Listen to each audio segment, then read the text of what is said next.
everyone. It's 6 p.m. and time to call to order this workshop session, this meeting of the Gallatin City Council Committee.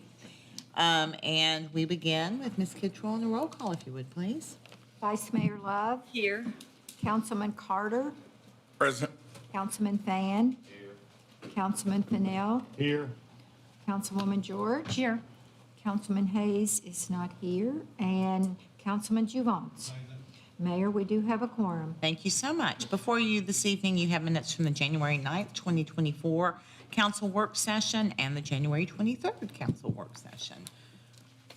Consideration for approval. Move to approve. Motion by Council. Correction, please. Okay, motion by Councilwoman George, Second. second by Vice Mayor Love. Now opening the floor for any corrections or additions.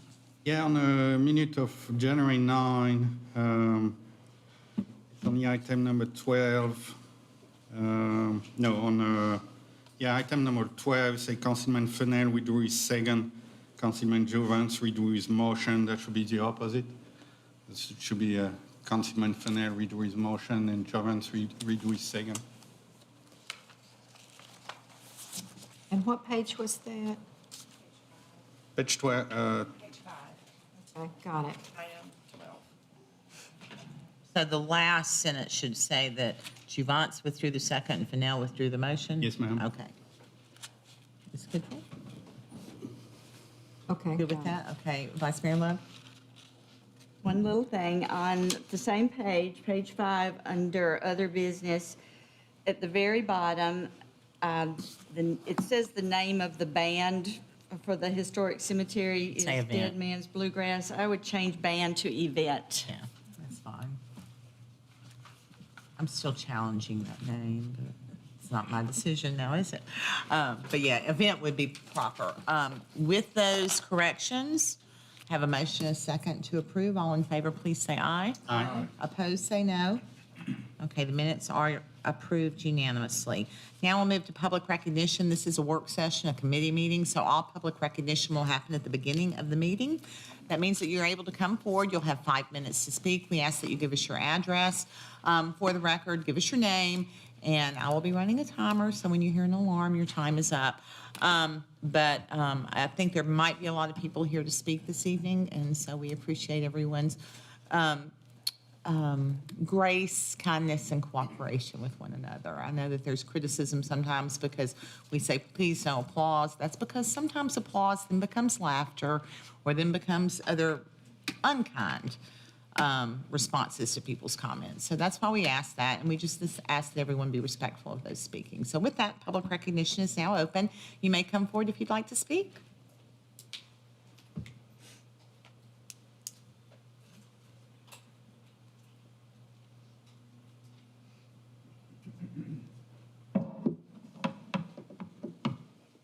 Good evening. Clyde Payne, address 548 Bex Place, Gallatin, Tennessee, 37066.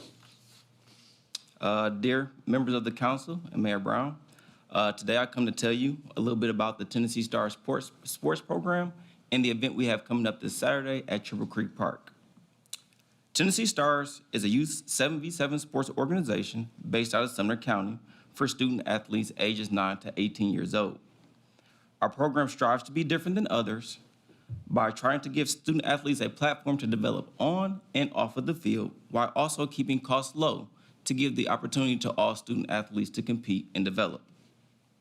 Within 2 years, we've had over 150 student athletes come through our program. We've traveled to Gatlinburg in Kentucky to win national and regional tournaments. And this Saturday, we'll be hosting our very first tournament at Triple Creek Park. We're expecting over 30 teams to compete in over 80 games come this Saturday. People are traveling from Indiana, Louisville, Kentucky, Alabama, East Tennessee, just to participate in this event. We are set to have some local food trucks at the event as well to feed hopefully over 600 patrons to come by throughout the day. We believe it will be a great event for youth sports, but also the entire community. So today, I just come to say thank you to the folks at EDA, James Fenton and Rosemary Bates, and also David Brown, Tatum Pryor, and Anthony of the Gallatin Parks and Recreation Department for being open to this idea and fully supportive of our efforts. They have been more than accommodating, so thank you to you all. And also want to formally invite you all to come to the event and check out the experience. We believe our Tennessee Stars family will be more than thrilled to see you all there. That's all I have. Thank you. Thank you, Mr. Payne, and thank you to Tennessee Stars. I was shocked when I heard the number of people who were attending. So, Mr. Manning, are you going to say anything about it too? No, I just tag along with Clyde everywhere that he goes because he's good people and is doing great things. But we are thankful for the support from the city of Gallatin, thankful for the James and the Economic Development Center, and we look forward to a great event Saturday and hope you all come out and check us out. Appreciate the efforts that you have made and for bringing the event here, and we know it will be great success. May you have wonderful weather. So, thank you. Cool. What time, please? Starts at 8 a.m. sharp. We'll be ending probably about 7:30. Again, we're gonna be having ages from 10 all the way up to 18 competing in the event. So we're also gonna have some bounce houses there as well for the kids. So again, should be a great community event as well. So. Thank you. Thank you. Thank you, gentlemen. And while they're sitting, y'all, just want to let y'all know that young man is my classmate. We graduated in the best class from Gallatin High School, 2009.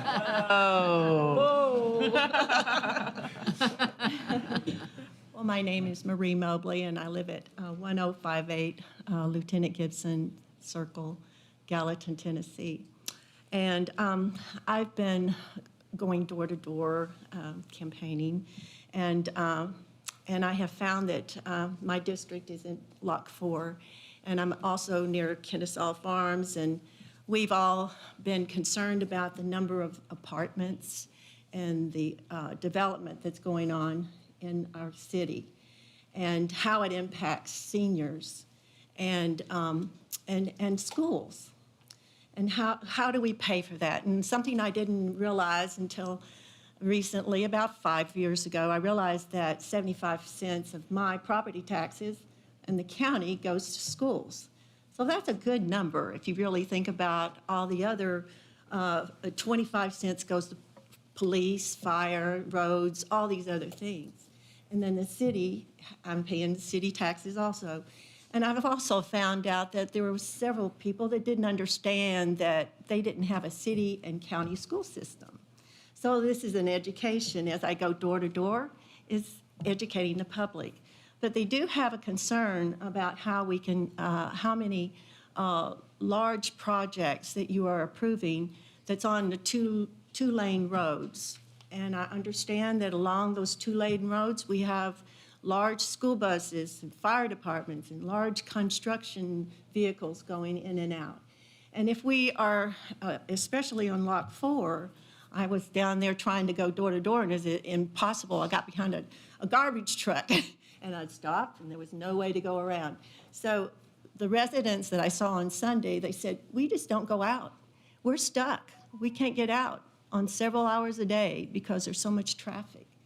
And they're concerned about their taxes, their unlimited resources, and how are they going to pay for it? This is county taxes, but of course city impacted when you have to increase your water, sewage, and sewer lines, and of course building more schools. And I've always found out that Gallatin is overpopulated. So where are you going to put these children? It's not your concern, but I really believe that the cities need to consider more about what they're doing with these high-rise apartment complexes. It impacts the fire department too. They have to get new trucks so that they can manage that. There's a lot of things going on that the citizens of Gallatin and Sumner County are really concerned about. And it is, the bottom line is their dollars. How can they stretch it with this inflationary period? So I'm asking that you all really consider about what you do on Lock 4. And how are you going to widen that road? Most of them can't, there's not enough space on either side. And the sewers follow there, and I understand that the sewers aren't up to all the capacity. So I'm just dropping this to you all, because a lot of people are asking, and they're concerned about the bottom dollar. And then it's going to fall on you all. just like the county. And people in Westmoreland are going to pay for your growth. And they're on fixed incomes. And I just really believe that the working poor doesn't need to pay for Gallatin's growth. And I thank you for your time. And have a great time. Thank you.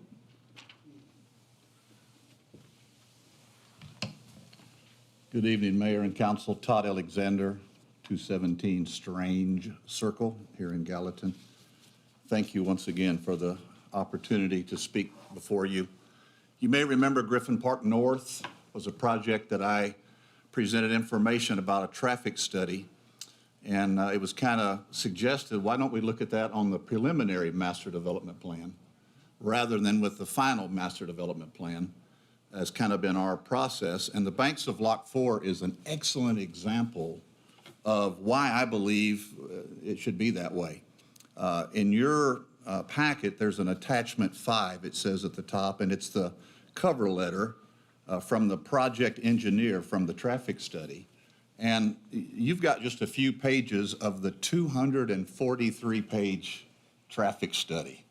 And I went through that. You already got 200 pages, I think, on your docket tonight. I went through the traffic study. Several things stuck out to me. In his cover letter, he talks about Lock 4 and the driveway A, the main driveway that'll be coming out of the banks of Lock 4. And it says this location is on a hill that makes seeing vehicles more difficult. Signs need to be posted that let drivers know to slow down. Don't we wish that worked? All we had to do was put up signs. At Lock 4 and Hancock Road, which is near where I work and travel nearly every day, the engineer says this intersection operates poorly as an all-way stop. A roundabout is the preferred alternative, but may not be feasible. Later on, Lock 4 and Nichols Lane says the study recommends a roundabout for that intersection, but there are construction challenges that will make it too difficult to build. And any of these improvements, he says, should be installed prior to the 7th phase of the development, which occurs after approximately 630 residential units are occupied. That's a little late to the game, in my humble opinion. In the full traffic study on page 13, it talks about traffic operations. And it says that at Lock 4 and Hancock Street, the southbound approach is expected to deteriorate from a level of service E to a level of service F, the lowest rating, in the afternoon peak. At State Road 109 and Hancock Street, which you may remember several months ago, I sent you pictures where traffic was backed up forever right there.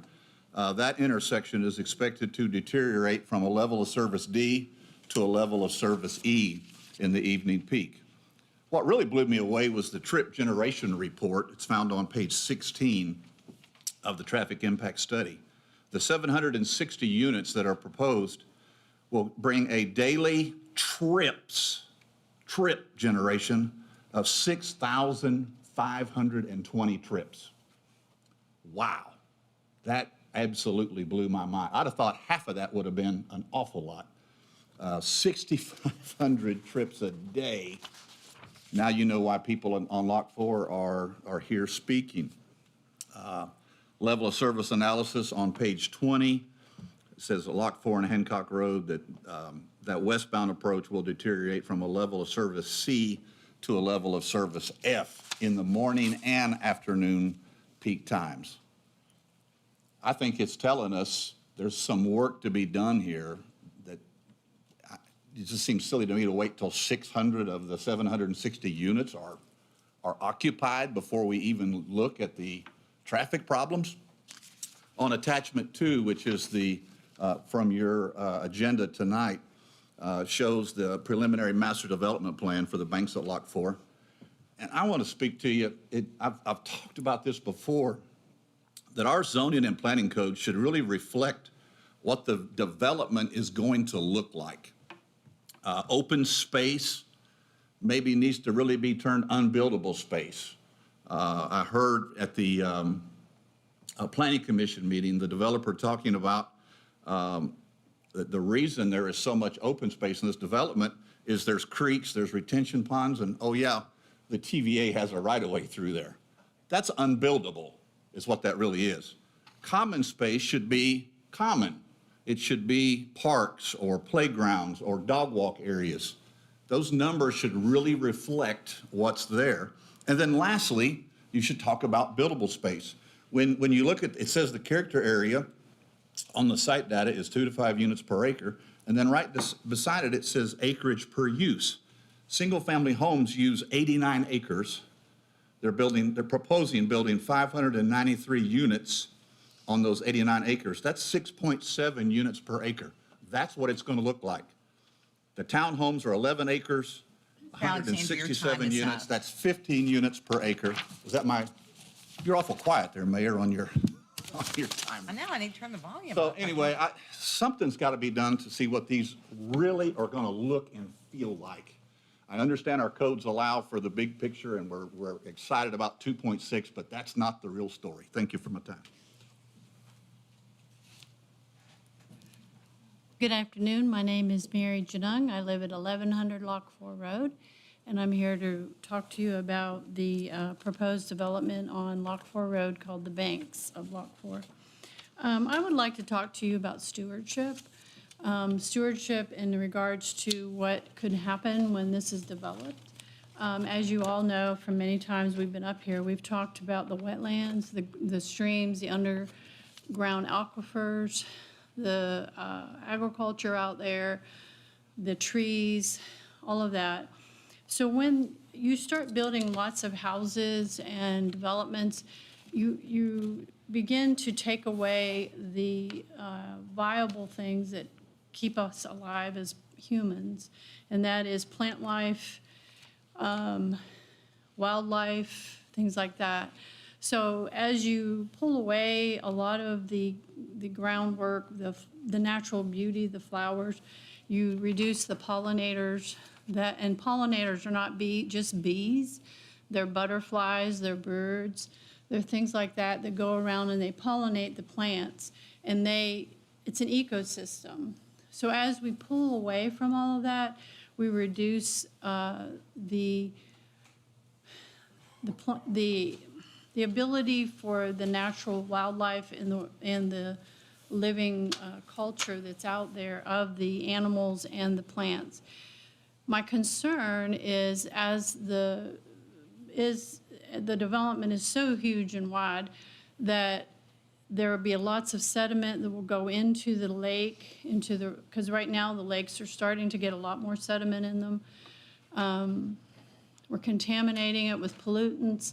The runoff, the storm runoff that comes off of the roads and into the drainage system, it's going somewhere, and it's going into the rivers, into the lakes, and into our water. And the other thing that I had calculated, based on the number of houses that were proposed for water use, based on the studies that are done for each house, how much water you use per day, that subdivision will use 305,000 gallons of water a day. So that's a lot of water, and water has to come from somewhere. So just kind of take in mind, not just, I realize we have a big traffic problem, but that's been regurgitated so many times. I'm very concerned about the health of our community, our healthy environment. And by overbuilding and doing all the things, the lack of trees that are natural instead of invasive trees that are being put back, that is becoming more and more of a problem in our central basin, and which is where we are in the state, and that's becoming more and more of a problem for the ecosystem. So I'd like you to think about that. You know, some have said 2 houses per acre. I'm good with that. I just think that overdeveloping it, the grassy little areas of grass, they don't really feed you, okay? Pollinators don't pollinate off of grass. They pollinate off of the wildflowers and the different species of things like that. So as we keep our community healthy, I would like you to think about that, and that's what I'd like to say. Thank you. Thank you, Ms. Janung. Good evening, Mayor Brown, City Council, and staff. My name is Vicki Hendrick, and I'm giving you several addresses because the address that I give most of the time is 560 Peach Valley Road, but 1135 and 1145 Lot 4 Road is the Butler Farm, and that is my son's heritage. His dad lived there, and his grandparents bought that in 1950. So it's been in the family for 74 years. Okay, so when you start with that, I just wanted to say that this directly affects our farm because it is right beside the Green Farm. And years ago, they had to put a culvert thing down through there because it was flooding the road. And when they start building again, I can guarantee that it's going to start flooding the road. Small towns are deeply embedded in the history of many countries and an important part of our nation's culture. We need smaller towns and rural areas as much as we need big cities. This is not an either-or proposition. The antidote is not suburban sprawl, which many feel is more detrimental and is consuming the environment and natural habitats of wildlife. Where is the balance between this? Where is the responsible stewardship? And I promise I didn't talk to Mary before this talking about stewardship. My best friend's brother just recently went on a cruise, and he posted beautiful pictures of places he went. And each one of them had a constant theme and description, and it were small cities. One of them happened to be Kelowna, Uruguay. And his words were, it was so quaint, hospitable, and everyone was so sweet and kind. Outdoor restaurants, open markets, all so small and beautiful. I live in Murfreesboro, I don't get that. I could list more, but what I'm trying to say here is expanding all over Gallatin and taking away the things that make us special are gradually falling by the wayside. Gallatin has wonderful history. Lot 4 has a wonderful history. And you're probably not going to believe this, but the first time I skipped school in 1977, I was a senior, and I was easily swayed. My friends convinced me to go to Lot 4 to swim and sun and enjoy, I guess, being naughty. And as I was coming back that day to Portland, I passed a little farmhouse there, white, black shutters, red tin roof, and barns around it. And I thought, I love that. I want to live there someday. And guess what? I did. Town is difficult to define any longer. I just don't feel comfortable with all this. I feel at some point in time we'll regret it. I know you are probably thinking our voices are broken records and repeating the same thing over and over. I have heard this, however. We don't want this area to be destroyed by massive building. 2 or less homes per acre is what we would vote for. I have heard a park would be nice. And believe me, I reached out to many people trying to initiate that with very little response. But I do feel if you allow more than 2 homes per acre, the luster of the lake will be gone. I was thinking about the roundabouts being proposed. I can see morning traffic during the week, school buses and families trying to get their kids to school, workers trying to get to work, people trying to get to doctor's appointment. I just feel it would be a disaster. And I can also imagine boaters trying to get their large boats around roundabouts. My son is 26 now, but I remember driving him to school, and we'd get to Nichols Lane, and every morning he'd say, "Oh my God, Mom, is there another way to get to school? That traffic is going to be backed up way past Trinity Lutheran Church." And I was like, "Honey, I don't know what it is." And I would give him alternatives, and he was like, let's just go. Anyway, I'll end with this. I recognize the right and duty of this generation to develop and use the natural resources of our land, but I do not recognize the right to waste them or to rob by wasteful use to the generations that come after us. Teddy Roosevelt. Thank you. Thank you, Ms. Hendricks. Good evening. My name's Lina Marler. I live at 1512 Cherokee Road. So with tonight being a work session and the banks of Lot 4 being on the agenda, I wanted to ask you all to consider a few things in your discussion. You will no doubt hear, and most likely first thing tonight, that the Planning Commission passed the vote on this development 5-2. However, with the retirement of Mr. Wilson shortly before the vote came up, this changed things a bit. You see, Mr. Wilson voted against this area becoming higher density.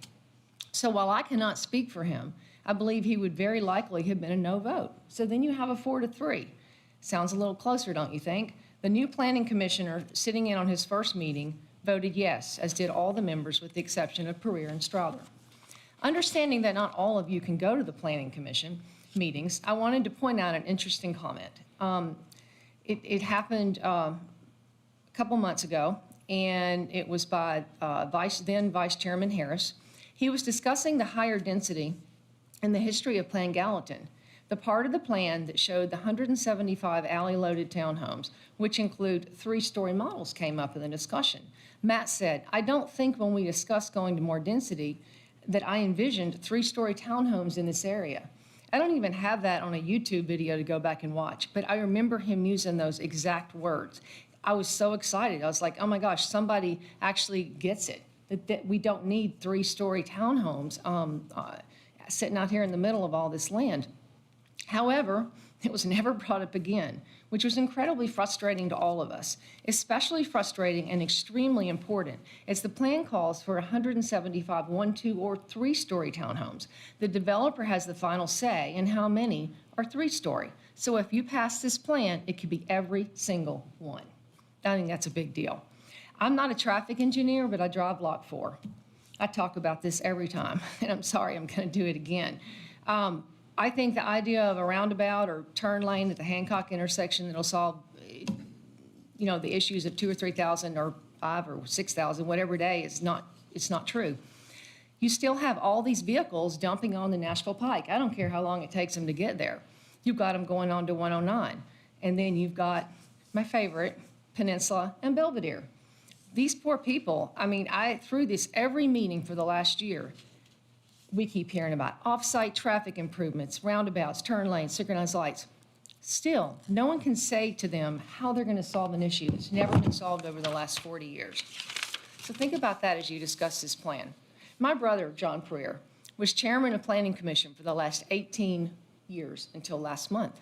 He and Mr. Wilson, both on the Planning Commission for the last 18 years, voted no to increasing this density.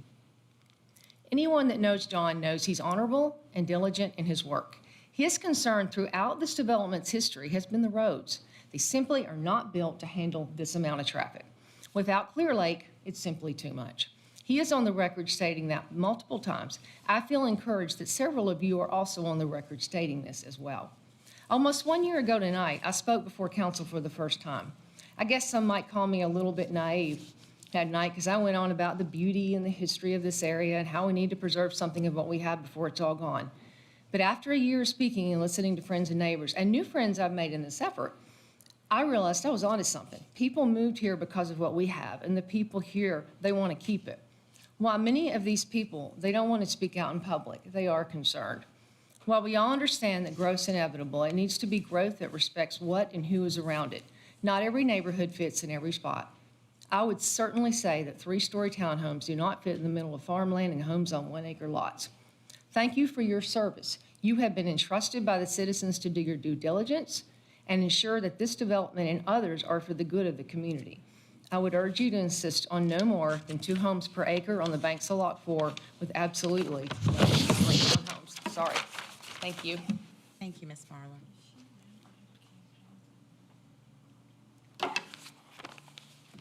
Good evening, Mayor Brown and City Council members.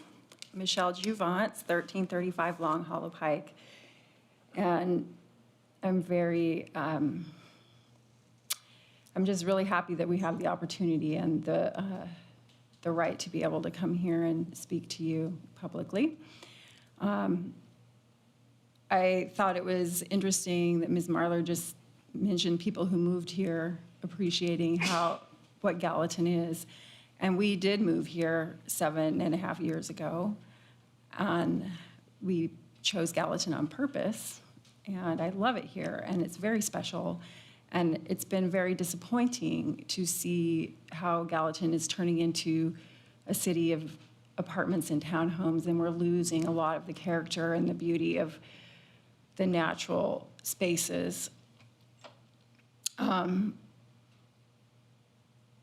The high-density saves green space lie is being told to a lot of us by a lot of you, and a lot of you are being told that lie. It is a lie. High density doesn't save green space. If you're going to pack stuff in but not actively save green space while you're doing that, you're not saving any green space. You're only actually perpetuating high density in the future as far as the eye can see, because that's what will happen. And I moved here from Los Angeles County, and I know what it's like, and it's not anywhere that people enjoy living. It's actually frustrating and unpleasant to live like that. So my husband and I actually purchased land next to us from the developer to keep it from being built, because we wanted to keep it open and green. And there are people who want that. There are people who are moving here from places like California, like us terrible people from California who move here, who buy land from the developers to keep it from being built on so that it stays open and green. There are people like us who are moving here who don't want to live in a townhouse or an apartment, and we're looking for little gentleman farms. There's a lot of people who are looking for that. So what I wanted to talk about was a couple of things. Like number 2 on the agenda, you have, on Woods Ferry Road, you have a townhouse and single-family development, which doesn't belong on that road at all, that narrow road. And then the Lock 4 Road, Banks at Lock 4 Road, which is another townhouse and single-family development, which does not belong in that area at all. No one's saying don't develop that farm, but people are saying please develop it in a way that suits that area. What I would like to talk about is what I said to the planning commissioners at the last meeting when they voted on this, which 2 of you that are on the planning commission already heard me talk about the tornado. But this kind of a development that has houses that don't have basements don't belong in a tornado pathway. The kind of things that should be built in a known tornado pathway are houses with basements. None of the houses on the plan have basements, and that is not safe for the people who are going to be living there. I don't think that developers should be building 3-story townhouses in a known tornado pathway. Even our previous planner, Bill McCord, gave a presentation on the screen showing the tornado pathway, that it was almost exactly the same as the previous one. So we know that tornadoes go through there on a regular basis. So I think that the developers would make just as much money if they had large estate lots with houses with basements, and that would be safer for people. I mean, would any one of you actually live in a known tornado pathway in a 3-story townhouse? Or let your kids or grandkids live in a house like that? Like, it's just not good. It's not good at all. Javante, your time is up. Thank you, Mayor Brown.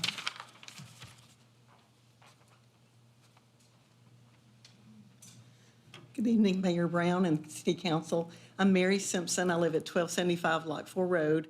I've spoken before, and I pretty much will just reiterate what everyone else has said. I'm speaking about the Banks of Lock 4 development. The traffic, the development just doesn't match our neighborhood. I've seen very few people that live in that area that are for that development. And we're not saying that that owner or property owner doesn't have the right to develop their property. They do, and we understand that. It would just be nice if it was done in a way that fit the neighborhood. You know, single-family homes, like the townhome concept, just doesn't match the rest of the neighborhood. The schools are overcrowded, the roads too small. There was a traffic study I think the city of Gallatin did itself in 2007, I think that's right, that said that Lock 4 already needed improvements. Well, nothing has been done since then, and now we're talking about putting 760 additional houses and families on that road with no shoulders, no sidewalks, nowhere to walk. It's just, especially with the park at the end of it, the place for families to go and enjoy. If there's going to be that much traffic where they can't even get to the end of Lot 4 to do their RC planes or just boat or fish on the fishing dock, it's, there's a bike trail out there too. They sometimes do triathlons, and I think they've done music venues out there, but those special events took a lot of traffic. We could see the amount of traffic that generated, but just to have that every single day is just irresponsible. I mean, I can't imagine in good conscience putting that many more houses and families in harm's way trying to get through that traffic every single day. I couldn't imagine. I was kind of surprised at the 6,500 trips that were be generated, actually an actual number to put out there. But again, it doesn't fit the neighborhood. It's and I guess I'm one of the senior citizens, the older people that are concerned, but we're also voters, and we're also supposed to be older and wiser, and we're supposed to know what needs to be done to the best of our ability to preserve our land and develop in a responsible way. So I just appreciate your consideration to not vote for this high density. Like I said, 2 houses per acre, I think would be great. Single family homes, we're all in, but this 760 condo, high rise, whatever you want to call them, plus a few single families. I know they do have some of those incorporated in the plan, but I think it's something a little more neighborhood friendly. Two houses at the most per acre would be a lot better fit for our neighborhood. Thank you.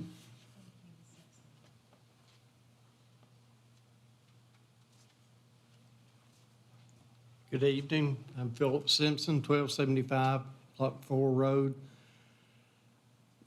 Everybody has been here numerous times. I think this has been going on about a year, and the same stories have been said and the same situations. But the extension of Clear Lake Meadows Drive, if you look at that development right across from Clear Lake Meadows, there's about 25 townhomes in a row on each side of that street. And there's already street parking. There's places for 2 cars in the driveway. People have everything else in their garage, so they don't put cars in there anymore. So the street parking is definitely going to be an issue with all these townhomes. We agree 2 houses per acre. Single-family residences are nice, have some green space between each house. The setback lines now are only 5 feet from the line. So I don't know if that's a fire hazard or not, having 25 homes adjoining, but it sure couldn't be helpful. And the street parking that's gonna happen, that little development right before you get to the marina on Lot 4 Road, same thing. You can't get down the street because everybody parked, they got 2 cars in the drive and another one on the street. And that's just not, it's not practical. So I wish the council would be considerate of what these people, your constituents that live here now, have asked you to consider, and be considerate to them, and cut back on the number of houses in this development. That's not asking too much.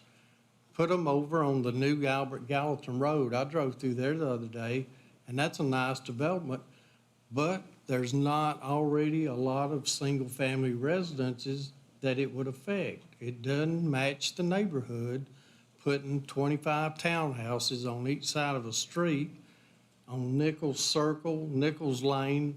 There's 3 to 5 15-acre tracts on Nichols Lane. The county had it right, and when you annexed it, you're destroying the area. So I just wish you'd be considerate to the public that lives here in Gallatin now, and not the 768 houses that will have another 2 cars. Thank you.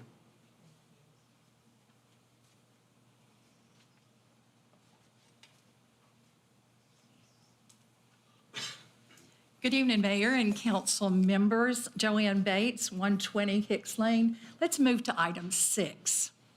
Item 6 talks about an annexation request. I'm just one, but I want you to hear my voice and understand my position. My position is important to me. It's also important to the neighbors that I represent. We don't want annexation plopped down in the middle of R15, R40, county homes, and agricultural ventures. I'm just one. But how can a developer know what's best for me and my property?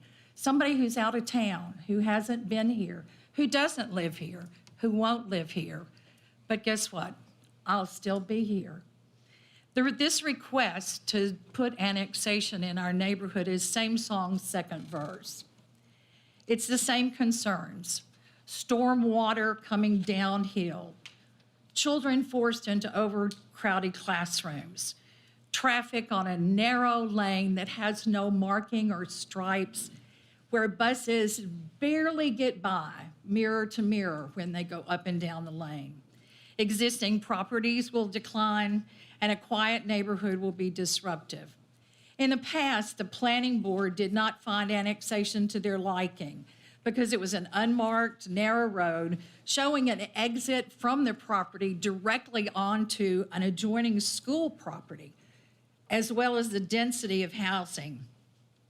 I've communicated by email with each of you stating the reasons, and I'm not going to go over those reasons again. Thank you to Mr. Fan for answering my phone call, to Mr. Carter, Ms. George, Mr. Jovance, Ms. Love for acknowledging my correspondence. I'm just one, but you're going to have to be our voice. We don't want annexation on the 77 acres that border Hicks Lane and Dobbins Pike. Thank you for your concern. Thank you for listening to one voice. Is there anyone else who wishes to speak this evening? Okay, seeing no one, public recognition is now closed, and we'll move to mayor's comments. I do want to make sure that everyone is aware that there is a forum taking place right now, sponsored by the Gallatin Chamber and Main Street Media, with all the candidates for the March election for school board and the judicial race coming up. So that's happening right now at Ball State. I understand it will be recorded, so you can watch it after if you're not able to attend tonight. If you're here, you're not likely able to attend, but if you're listening in your car or something, you might want to stop by there. A couple of other events coming up on the 15th, 2024 Legislative Series Kickoff Breakfast with Governor Bill Lee. That's at Northfield Church. Reservations are required. It starts at 8 a.m. And he was here a couple years ago, and that was a very, very well-attended kickoff, like probably 500 or 600 people there for that. On the 19th, it's President's Day. Most offices are going to be closed. The Gallatin Shalom Zone Sneaker Ball is coming up on the 24th at the end of this month. Really fun event, benefiting a great organization. And then I cannot speak. Good Morning Gallatin, the continuation of the legislative series will happen on the 1st of March with a public safety update from our Gallatin public safety folks. That happens at 7:30 this year differently. The Gallatin Chamber is requiring reservations, and I do believe that there is a cost to attend. I also want to relate to you all that running about this past weekend, I got lots of questions about two things, and we can play a guessing game, but I'll try to be expedient and just tell you won't be surprised when I say potholes and litter. Our Public Works Department's been working really hard. They've done a great job addressing the potholes on our roads. Of course, ones do reappear.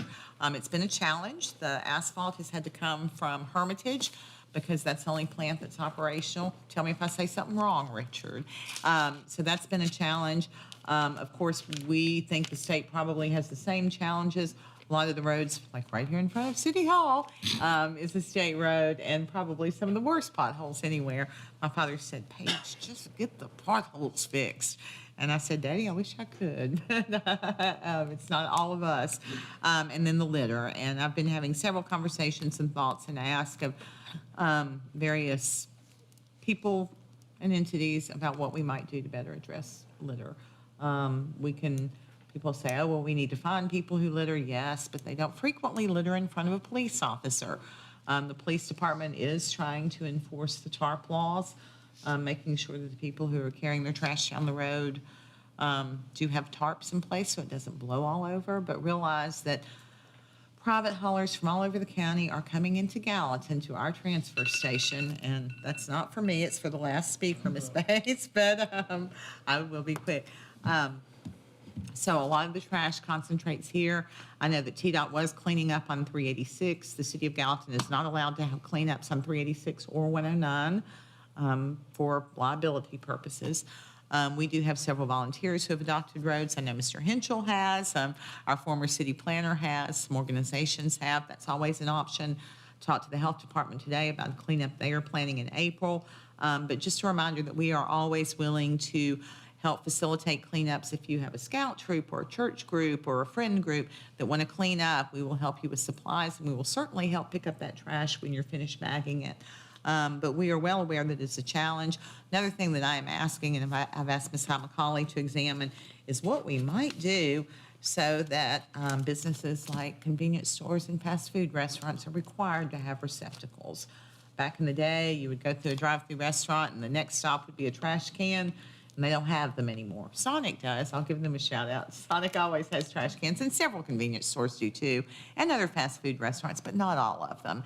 And so, as a friend told me last week, when they stepped out of their car at Walmart into a pizza that someone had just left laying in the parking lot, we've got to do better than that. I don't understand why people litter, and it's terrible. And we know it's a problem, and it's getting worse instead of better. So we are working on that. I am open to suggestions. I tell everybody that emails me that. I am open to your suggestions. So I think that's going to be it under mayor's comments, and we'll move on now to the regular agenda. I do appreciate Mr. Payne and Mr. Manning mentioning the 7v7 football. I will also mention, because this is interesting and this is good, I was going to do it under other business, but I'll go ahead and mention it. TRPA, Tennessee Recreation and Parks Association, is actually having safety training here at our Gallatin Civic Center, taking advantage of our new AV there at the Civic Center, and also providing opportunities for some of our local people who need safety training. And then I have a note here that I cannot read. I will come back to that later. Move on to the regular agenda. Item number 1 is ordinance 0240. Mr. Schwanz. Thank you, Mayor. I would like to see if this council will be okay to move item 12 to start, because I think the findings could be relevant to discussion we'll have after on the annexation and on the proposed plans we have, if that is okay with this council. I don't mind. Mr. Tuttle, are you prepared for that? Can we handle that AV-wise, Mr. Henschel? You don't have anything in some certain order that you can't pull it up for me? Okay. Okay. With no objection, I'm keen to do that. Everyone else? Well, I don't think you need anything. If nobody's objecting, I don't have. Thank you. Mr. Tuttle, we will move item number 12 up. This is the City of Gallatin's Master Transportation Plan Survey findings. You'll recall that surveys were done up on the square during the Main Street Festival in the fall. I know they had them at the State of the City. They had them online. It was so hard to do it? Well, I think you'll be interested in some of the survey findings. I don't think there's any huge surprises, except that some neighborhoods were probably really active in advocating to fill Yes. it out. But the findings are. No, we were pleased with the turnout. We had, I think I quoted a larger number earlier, but 572 people participated in the survey, which is a good number to give you some statistical validation as far as, I guess, geeky numbers work. But so we were pleased with that. A good deal of those do live inside the city limits of Gallatin. 68% live inside the city limits of Gallatin, and there was a really wide range of age as well. So also good in helping to give you a little bit of statistical validation on what people feel out there, and that's what we're hoping to learn from this. It's not just what we have experienced ourselves, but what the general public is saying. And so I'm not going to spend a ton of time, because you can kind of go through each of the charts and take a look for yourself. But I'll just draw your attention to some key takeaways as far as we were concerned. The largest concern, and you heard it here tonight from those the few people that were here in person, is that rapid growth within the city is causing congestion. That is the way that people feel about growth that's happening. I know tonight we heard specific type of growth was the cause of that. We weren't that specific with our survey, and so just growth in general. The major roadways that were pointed out, and there was actually an error in what was included in your packet, and our folks noticed it after, but on the summary sheet that's got kind of I think it's the very first page that you have, the key findings, the roads that were listed, Lock 4 Road was, I guess, called out as a particular road that was listed as concern, but the boldness was incorrect. It should have been US 31E as the one that folks had the most concern about, then 386, then 109, and then Lock 4 Road. But for a minor arterial in Gallatin, that was something to take note of, that people were calling it out. The other three roads, of course, are major arterials for Gallatin. So those are certainly to be expected, that people were concerned about those roads needing maintenance, safety improvements, and congestion relief. The reducing congestion, again, was the overwhelming greatest need for the respondents. But it was kind of interesting to see that some of the solutions that people recommended were public transit, bicycle and pedestrian facilities, and increased road maintenance. But when we asked folks you've got a $100 budget, how would you spend the money? Their money went to different places. So that was kind of interesting that people would say that these things, I think it's one of those, like, these things would be really nice to have, but if we're spending our money, this is what we want to spend our money on. And the money was that folks wanted to spend money on basically adding roadway capacity and paying for maintenance of roadways. That was over 50% of like where we should be spending our money. Only 9% actually went to bike and pedestrian facilities. I do think that it is important for the city to still consider those as very important projects, but the general public felt like most of the money should go to adding capacity to our roadways and maintaining the roads that we have. There weren't any, I don't think, any stunning takeaways or anything that really shook us. I think that the survey that we had an error when we first put it out, that when you picked out a spot on the map, that it would only give you the potential solutions of adding a bus stop and bus lanes and things like that. We fixed that. I don't know. It was a very particular way that you had to do it to get that, but hopefully that didn't throw people off. And I saw some of the stuff on Facebook thinking that we had an agenda and we were looking to try to add buses all over the place, and it's really further from the truth. I told folks in the Leadership Gallatin training today, that's like, because they were asking about public transit, and I was like, as far as, the city having their own bus service and things of that nature, it's not going to happen while I'm around. I can't imagine that we're a city of that size that would need something like that. So, other than that, those were the main things that I wanted to bring up, and I do think that we had some good feedback, and the mayor was making a comment about if you take a look at the heat maps. I thought one thing that was kind of funny, we've got in your district there, Councilman Javance, the Carrollton folks were very active on the survey. They showed up as a hot spot that was just as hot as anything else, and so Carrollton, I guess they're active on Facebook, and Their HOA. maybe the HOA sent it out, and they really strongly encouraged folks to participate. So that was kind of funny. Catch your eye for sure. I wish that all the HOAs had done that. Yeah, no kidding. I thought it was interesting how the youngest group and the oldest group seemed to kind of align their priorities. That was, it was cool. It was cool, but I was kind of surprised by that. Right, seeing more of a lean towards pedestrians and bicycle opportunities. So that. I would have expected it from the youngest group, but not the oldest. So. Any questions?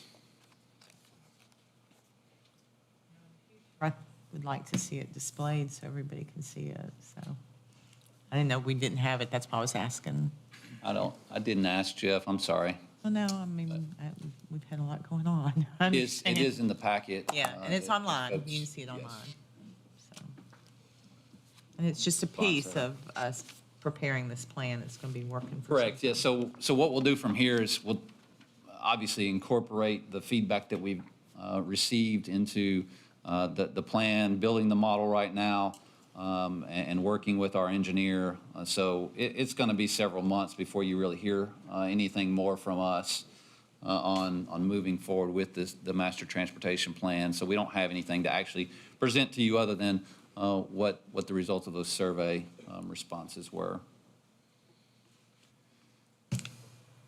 Mr. Javance would like to speak, Mayor. All right, Mr. Javance. Thank you, Mayor. Thanks for doing that. That's actually interesting to see what people think. And just on the first page, you get Log 4, you get maintain existing infrastructures, basically what you said. Sidewalk at Log 4, improve safety, increase enforcement, and increase parking. And, what I take about reading that is that shows that we really need to take care of what we have right now before starting to do different. And to go back to Gallatin, because you brought it up, I think they got really involved because they're still eager to see what the result of the study there for the traffic calming through their neighborhood. traffic calming. So I don't know if you finally got it or not, but I'm not ready to present on that tonight. yeah, but But yeah, that's what's got them paying attention. mm-hmm. Sure. Thank you, sir. Anyone else for questions or comments? Thank you, Mr. Tuttle, and thank you to everyone who participated in the survey. And we'll look forward to more work on that plan for a long period of time in the future. Get there. Okay, let's go back to item number 1, which is ordinance 02402-8, zoning 235.51 acres not zoned to the R8 PRD, medium density residential planned residential development, and rezoning 58.88 acres from the R40 low density residential district to R8 PRD, medium density residential planned residential development district, with a preliminary master development plan for the banks at Lock 4, located east of Lock 4, north of Peach Valley. And for that, Ms. Jillian Ogden is going to present from our planning department, our assistant planning director. And Mr. Rose is here this evening too, but felt it would probably be wiser as Jillian's had a bit more experience with this project. Yes, so for some context, this is located adjacent to Lock 4 Road and north of Peach Valley. About 235 acres of this 295-acre piece of property was annexed into the city earlier this year. And so the entire property is being requested to be rezoned to R8 PRD, which is one of our planned residential developments. So the zoning includes a master plan, which was included in your packet. They are proposing 593 single-family detached homes and 167 attached residential homes. This development includes approximately 50% open space, according to the plan. The zoning that they are requesting only requires up to 28% open space. This does include a number of areas, including stormwater, maintenance, stream buffers, amenity areas, walking trails. It does include a TVA easement. There are a variety of lot types included within this development and architecture to match. As for the Plan Gallatin, this area was designated as a suburban community character area when the plan was adopted earlier this year. That plan in this area recommends a density range between 2 to 5 units per acre. This plan, taking into account the entire 295 acres, is 2.66 units per acre. They did provide street sections throughout that show some on-street parking, opportunities for street trees, and some alley-fed townhome and single-family product. And then buffer yards, which would be provided around the perimeter of the property. These would also be incorporated into the open space calculations. They are not within individual lots.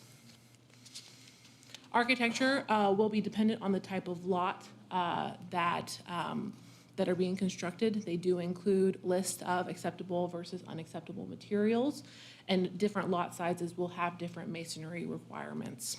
Most of the materials used in this development will include hardy board, brick, and stone. As for the traffic, there is a traffic impact study that they have worked through with the engineering department and are in discussions with, and they're included in that, and included in your packet are off-site improvements with 1 or 2 options depending on where those areas are. That was included in your packet this evening, and they are discussing how the phasing works with that with our engineering department. So I will defer to them for any specific information about that.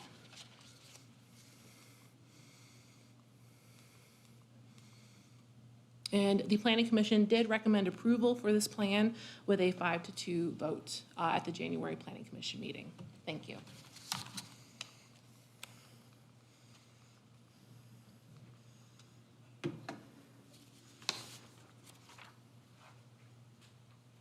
There is a representative from the project here that would like to speak. Okay, I would invite them to come forward. Ask that you introduce yourselves for the record, please. Good evening, Mayor and council members. My name is John Haas. I'm with Edge Planning, Landscape Architecture, and Urban Design. We've been the land planners for the project. Oh, you got my pointer. Make sure I got my pointer right here. Goes forward. Just starting at the beginning.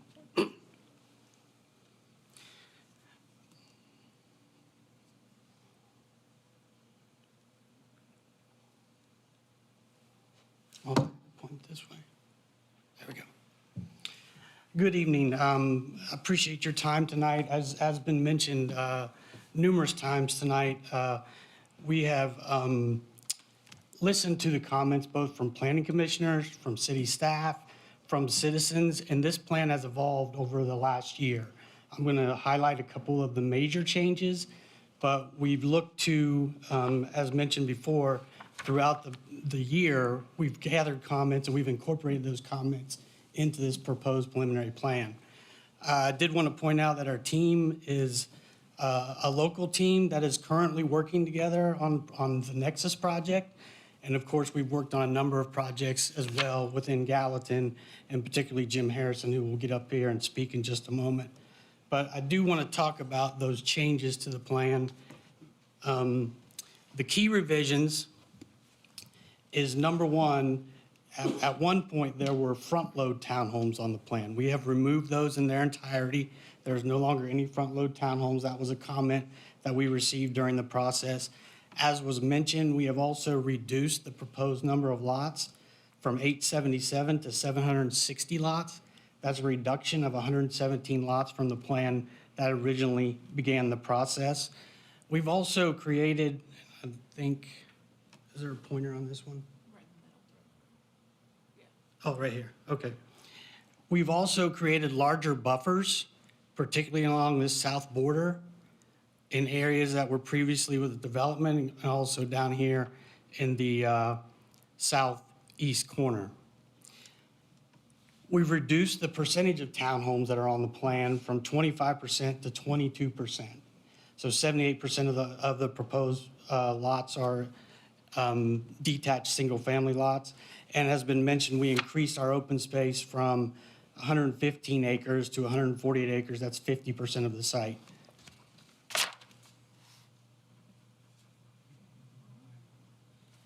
Open space has been a big part of this plan. And I wanted to show you, if you look at this, you will see numbers 1, 2, 3, 4, 5, 6.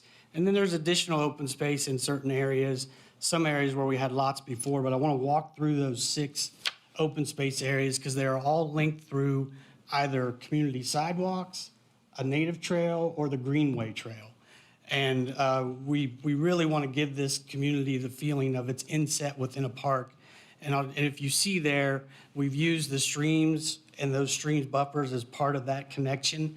But I want to start with the first amenity, which is actually off our site, the Lakefront Park, that is in the northernmost area of the proposed development. We've spoken with Parks about improvements that include adding greenway there, so that greenway will connect to the greenway, which is part of this proposed community that runs along Lock 4 Road.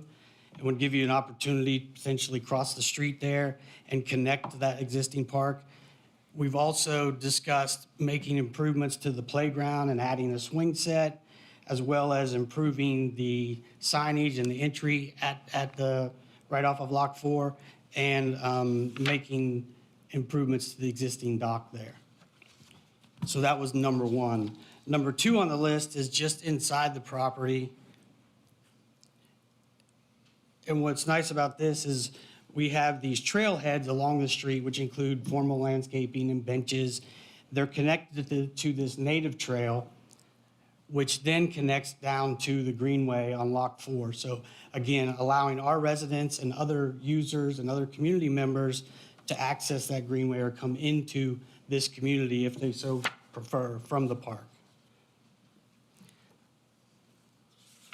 The next spot is the main amenity for the community, and you can see the items that are listed there. Of course, there's parking, pickleball courts, playgrounds, swing sets, a clubhouse, and a pool.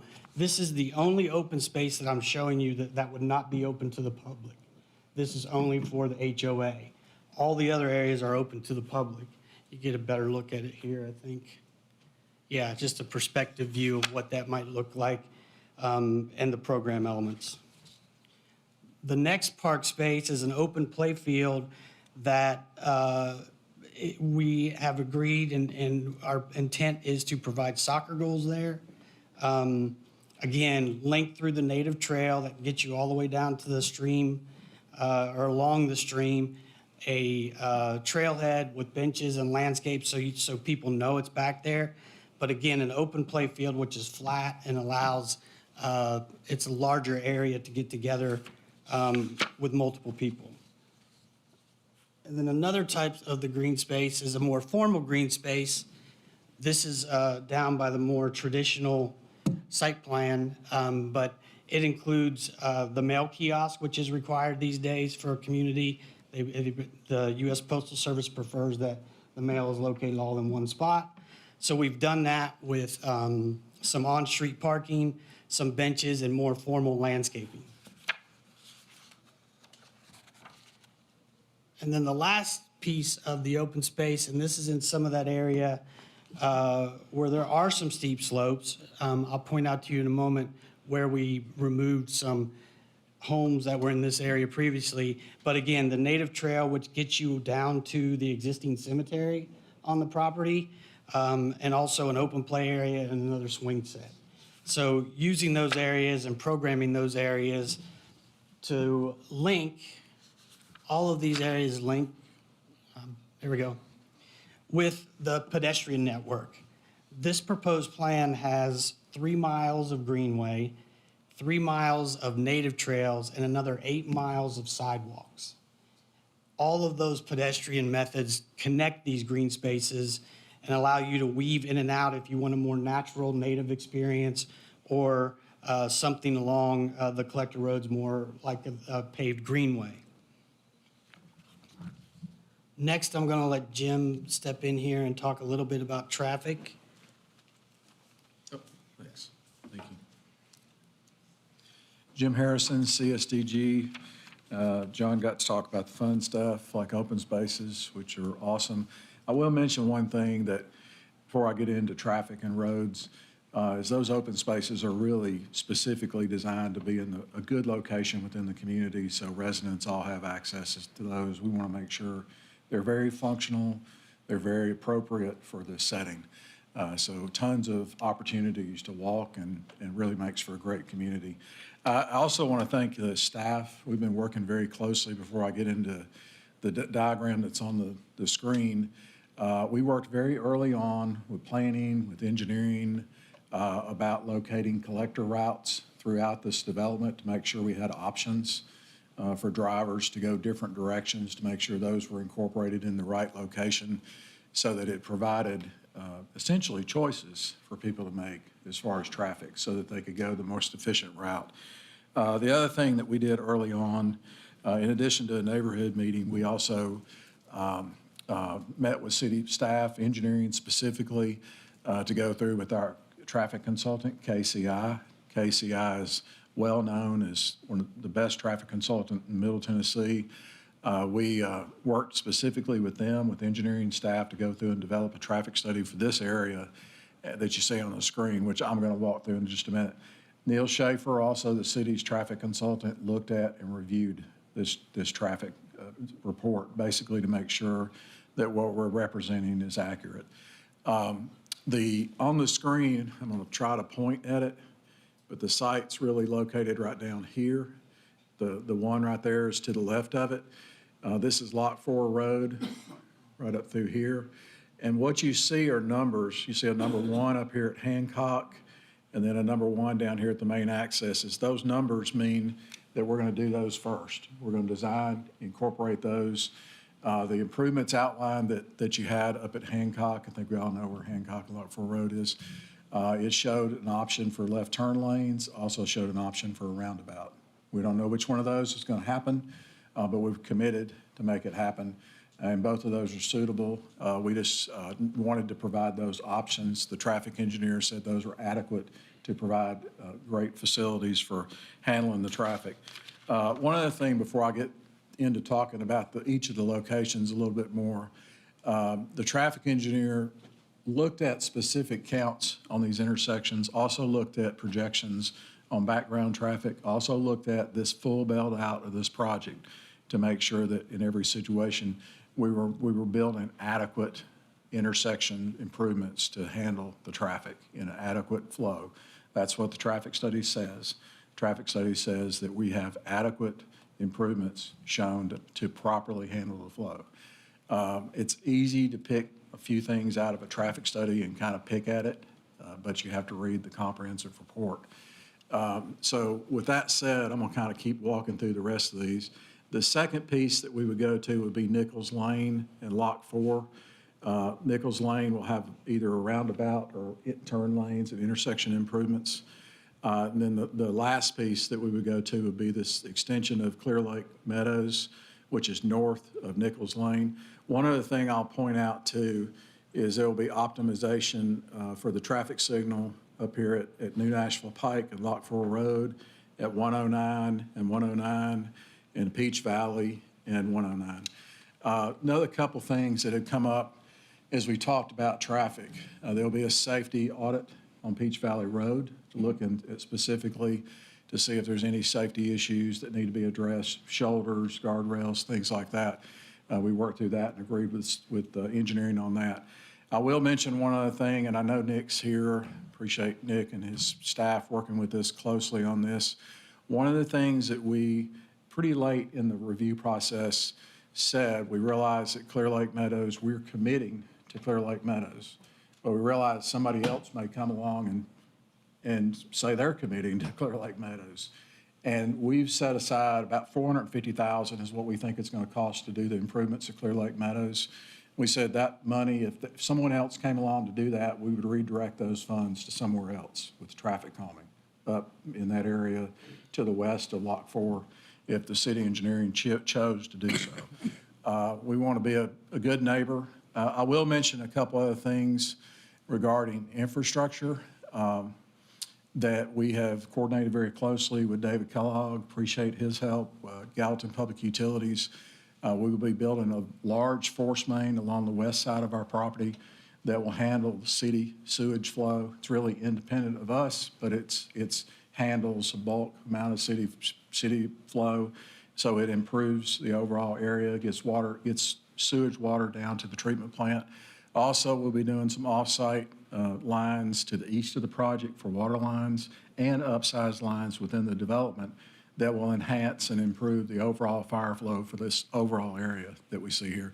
The bottom line is we've got about $3 million worth of off-site improvements that are associated with traffic associated with water lines, associated with sanitary sewer. So that's a commitment that this project's making to the city. I will be, obviously when we're done with this, we'll be available to answer any questions. And of course, welcome that as it goes forward. One thing that's shown on this, and I do want to point out, is this red arrow here. And these collectors, and these internal collectors are all set up to allow these residents for this new development to come up here to the new commercial up here at 109, the new Publix. It's important that we support those commercial businesses because we know we're all in a healthy economic time right now, but we know it's not always that way. So we want to be highlighting that. The other thing I'll point out too is because of the location of the banks of Lot 4, there's these other two blue arrows that go down this way. There's a lot of I'm not saying how much commuting traffic will be in the development. I don't know. I think this development is great for Gallatin families, but we always acknowledge that there'll be somebody that'll be driving to Nashville. And we really feel like that because of the proximity to this, believe me, I've experienced this personally when I come home, that it's often better to go 109, that's a better route. It doesn't add to the congestion as much up at New Nashville Pike because you have that option, and people very often take that option. So I will just mention that. I'm going to kind of do something. I'm going to try to do this, switch over here for a minute. One thing I did want to point out, this is a bit outside the engineering, but as a Gallatin resident and very involved in the community, I wanted to point out this Tennessean article.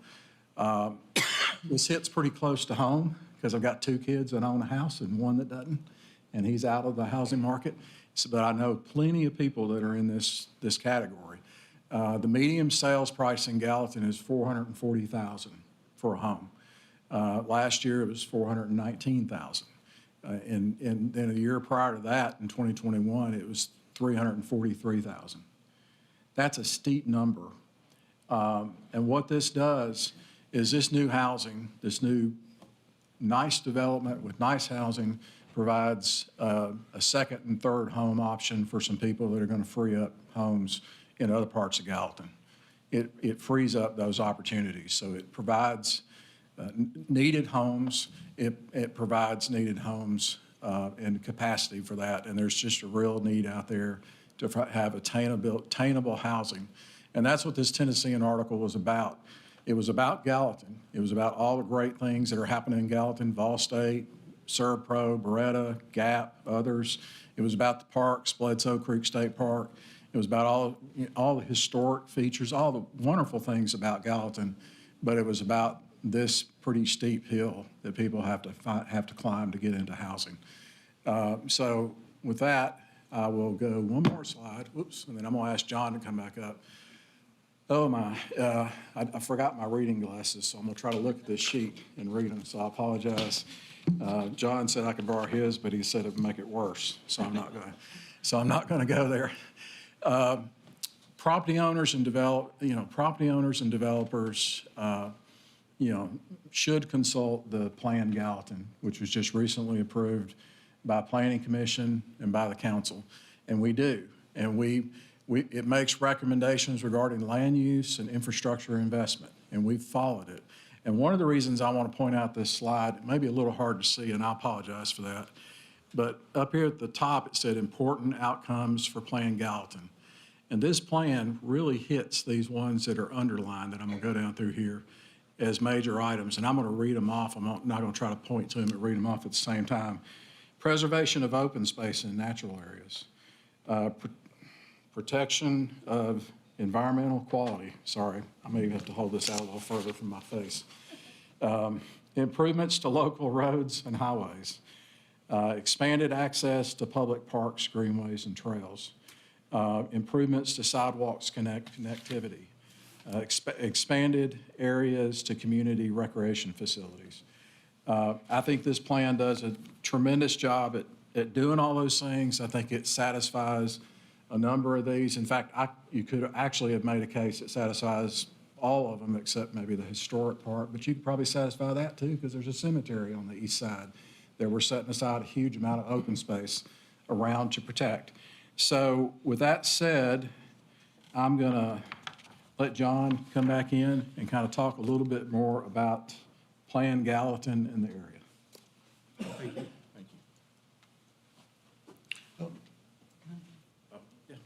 Some notes I on took there. your notes. Do you want yours? Yeah, mine's a larger size copy. I can probably read it there. As was mentioned with Jillian earlier, the suburban land use plan that we are currently under has, and as Jim just mentioned, has some key elements within that plan Gallatin, that we believe we have satisfied, including the land uses, which are basically characterized by a mixture of residential neighborhood and subdivisions, which means a mix within that subdivision. Mitigating the impacts of traffic by utilizing urban design and landscape buffers. I'll go back and touch on those buffers again one more time here shortly. Collector streets should include accommodations for pedestrians. As I mentioned, those collectors, which Jim pointed out, have a greenway trail on one side and sidewalk on the other side. And then publicly accessible parks along those pedestrian routes, which we are doing within the community. I don't know, Jillian, I think you said we were proposing 2.66 acres, but all of our data said 2.58. So I don't know if there's but it's somewhere in there. But it's within, when you look at the recommended density key, anywhere between 2 to 5 units, we are on what is defined as the lower end at 2.58. There's been a lot of discussion about green space and what's usable and what's not. This plan points out where the TVA easement is, and then also the streams and the stream buffers. And then on the easternmost edge, there are some steep slopes, but you will see, I believe on the next slide, no, I'm sorry, this is just the existing character of the site is categorized from wooded streams and open meadows. And we believe that's important to preserve, and we're preserving those with this plan.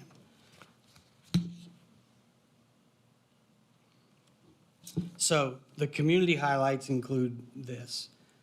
2.5 units per acre. We increased the open space from 115 acres to 148 to get us to 50%. We've got vehicular connections to adjacent properties per the long-term traffic plan, which again, this might be easier to see on this, but that is the collector, the east-west collector, and then another north-south collector that are all part of this plan and connect to adjacent neighborhoods. We have a mix of home types and lot sizes, 5 different home types and lot sizes, which we believe is great for the market. All of our smaller lots or townhomes or alley-loaded single-family are all located to the interior of the property. So in this area and then in this area. And on the edges are larger single-family, front-load, single-family detached lots. None of the lots front Peach Valley or Lock 4. We have buffers there. I can say that there's not a single lot on this plan that is that immediately abuts the outside property line. We've got buffers all around, even on these lots along the edges. And then along Peach Valley, we've got lots, and there's a 50-foot plus buffer there to let the greenway go through. And then again, on Lock 4, the same thing, the 50-foot plus buffer, which allows for the greenway and also some landscape. We are including the existing cemetery in the plan. We're actually nowhere near it. It's located down here. So what we were proposing is pedestrian access through those native trails. And we've even got some parking that is provided if someone wants to park and visit that site. The 50% open space is one part of the story, but the real part of that open space story is more than 6 miles of trails that link it together and another 8 miles of sidewalks, which allow you to choose what experience you want if you're out walking or walking the dog or playing with kids. We tried to program those open spaces on either end of the project so they're not a long walk away. this next slide will show you directly. So we talked about changes to the plan and what does it mean to go from, to reduce the plan from 877 lots to 760. These areas right here, you can see, which were aligned with the adjacent property line, is now greenway buffer space, including preservation of existing trees, as well as the other side. There's more lots that were right here that were in buildable area that have been removed and incorporated into the green space, as well as right here, we increased that buffer. So on the southern portion of our site, we increased that buffer. In some cases, it's more than 300 yards with existing trees that are being preserved. And all that happens when we go from 40% open space to 50% open space. I want to show you very quickly, because I know we've talked about different home types, and I think Jillian pulled these up. But these are the single family. They make up 78% of the proposed homes in the community. And they range from 1,800 to 3,500 square feet with 50-foot front load, 60-foot front load, side load, single family, and alley load, single family. So all of those are detached products. And then for the townhomes, those now make up 22% of the proposed homes in the community. And again, I remind you that we reduced or eliminated the front load townhomes completely out of this plan. So I think we did, we've talked enough about the revisions to the plan. I'll leave this next slide up and just leave you with a couple of things that we believe strongly that the proposed preliminary master plan is consistent with the City of Gallatin's general development and transportation plan, Gallatin on the Move. We've got infrastructure readily available, as Jim touched on. We also implement a major portion of the east-west connector and the north-south connector from that transportation plan. The miles of greenway and sidewalk, again, 8 miles of sidewalk and 3 miles of greenway, which include the greenway that runs along Peach Valley and Lock 4. The open space, again, with an emphasis on that protection of the natural resources that are there. You can see from this plan the way we've avoided those streams. We're well beyond the buffers that are required with our green space along those streams, and thinks that provides a nice experience for the site. And then lastly, again, I just wanted to touch on that we are preserving that cemetery and providing access to it. With that said, I'll leave this slide up here, but we can go back to anything if you have any questions. Thank you for your time. Thank you, gentlemen. I would ask if any member of this body has questions. I'm certain someone does. Comments, but not. I was saying I have some comments, not really, well, maybe a question or two in there. We all sat here and listened to dozens of people that came and gave us lots and lots of good, compelling reasons not to annex over the last year and not to develop such a high number of homes. And most of us at that time said that we would not vote for such a high number of homes in that development. So I was a little bit surprised to even see it come before us with that many houses there. I think it changes the character of that area, and that area has the potential for an exceptionally nice neighborhood, which it does look like it's going to be really nice. I would just like to take out the townhouses and have single-family homes and a fewer number, really. That's my comment.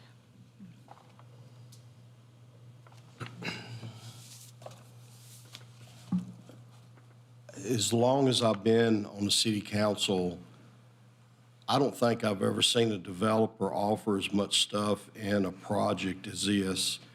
I like everything you got, Jim. I like the trails, the walking. I like the green space.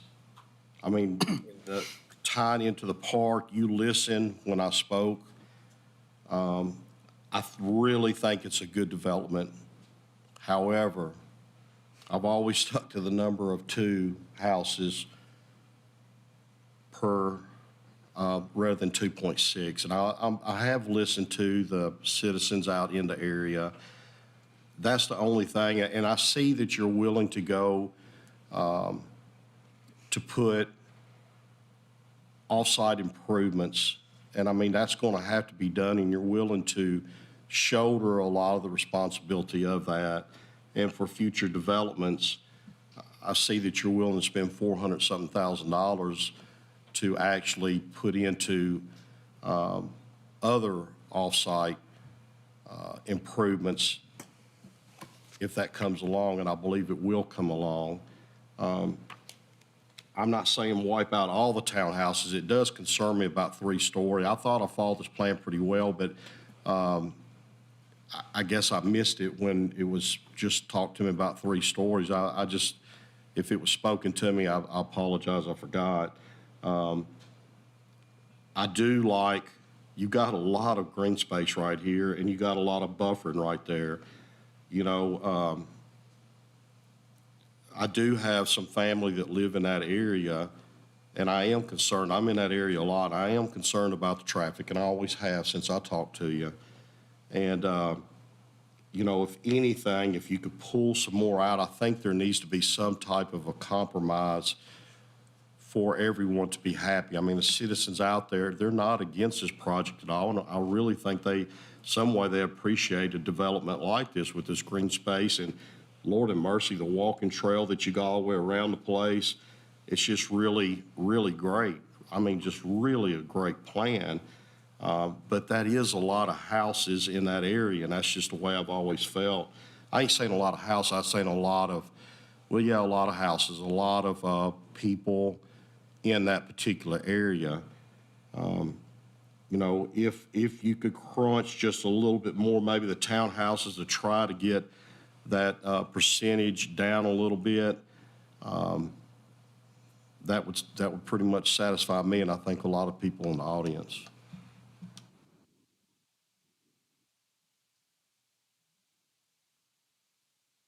I just feel like they've made a tremendous amount of changes to this project, and they've been, you know, very open to working with us and have taken a lot of our recommendations and have done a lot already.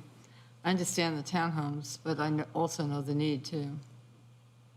I think it would be helpful if you could give us a sense of what we're asking as, I mean, not necessarily this evening, but if this moves forward, because I get that we're probably talking about if you reduce number of homes, you're also going to have to reduce the amenities or the off-site improvements or the offers that you make, because something's got to pay for that.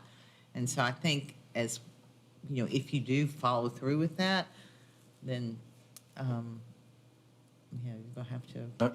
I'm keep listening straight very with us. closely to what Sean said about the townhomes and looking at reductions or switching those out for single family or doing something along those lines. So we're looking at that and exploring that right now. So I really feel confident that we'll be able to come back with some manner of adjustment. So You know, Jim, I don't want. I'm sorry, Paige, go ahead. I can wait. I'm sorry. Go ahead. You. You know, for people in the audience, Jim did show up at my business, and not only was he bombarded by me, but my wife. And my wife was more in favor of as less as you could put up there, and Jim knows the struggles I've got with that.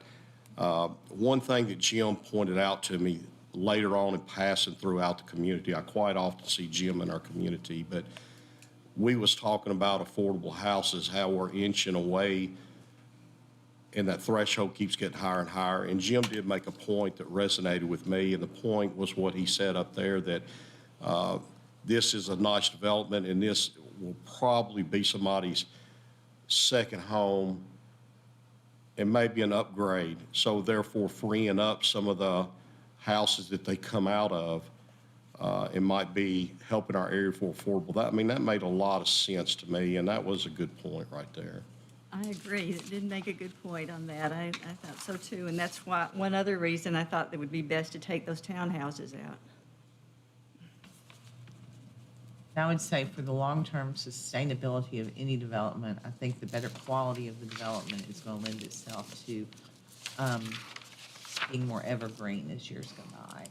I mean, think about the amenities in some neighborhoods versus other neighborhoods and the quality of the products, the experience of living in this neighborhood versus that neighborhood. And that's, you know, I don't want to see the quality compromised. Question, Mr. Fan? I'd like to make a motion for a vote on this and give them a chance to come back with something different. Second. Go to council, so they would still be coming back to council regardless. You know, out of respect also, because when I was out during my wife's injury and my injury, I know a lot of things got deferred and put off till I was back, and I appreciate that. So that's not such a bad idea to allow Councilman Hayes to come in here and weigh in on that also. Motion to defer, second, opening floor for discussion. Defer until when? Next work session. Okay. So the motion is defer until next work session. Correct. Okay. So a motion is second to defer. All in favor of deferring? I guess we have to vote on that first, I'm sorry. Now you open the floor for discussion, please. Okay, on deferral, okay. I didn't speak on that, so I would like to be able to speak before a motion for deferral was made, because I would like to come back to a discussion we had on when we voted for Plan Gallatin, and I think that's important because that's going to solve a lot of issues there. I would like us to go back and listen of what was said on April 11, 23, because there is things we just said there we're going to be we have to talk about. So I would like to I took an extract of that meeting, and I would like to put that so we all listen, because that was a while ago, and before we make any motion for deferral.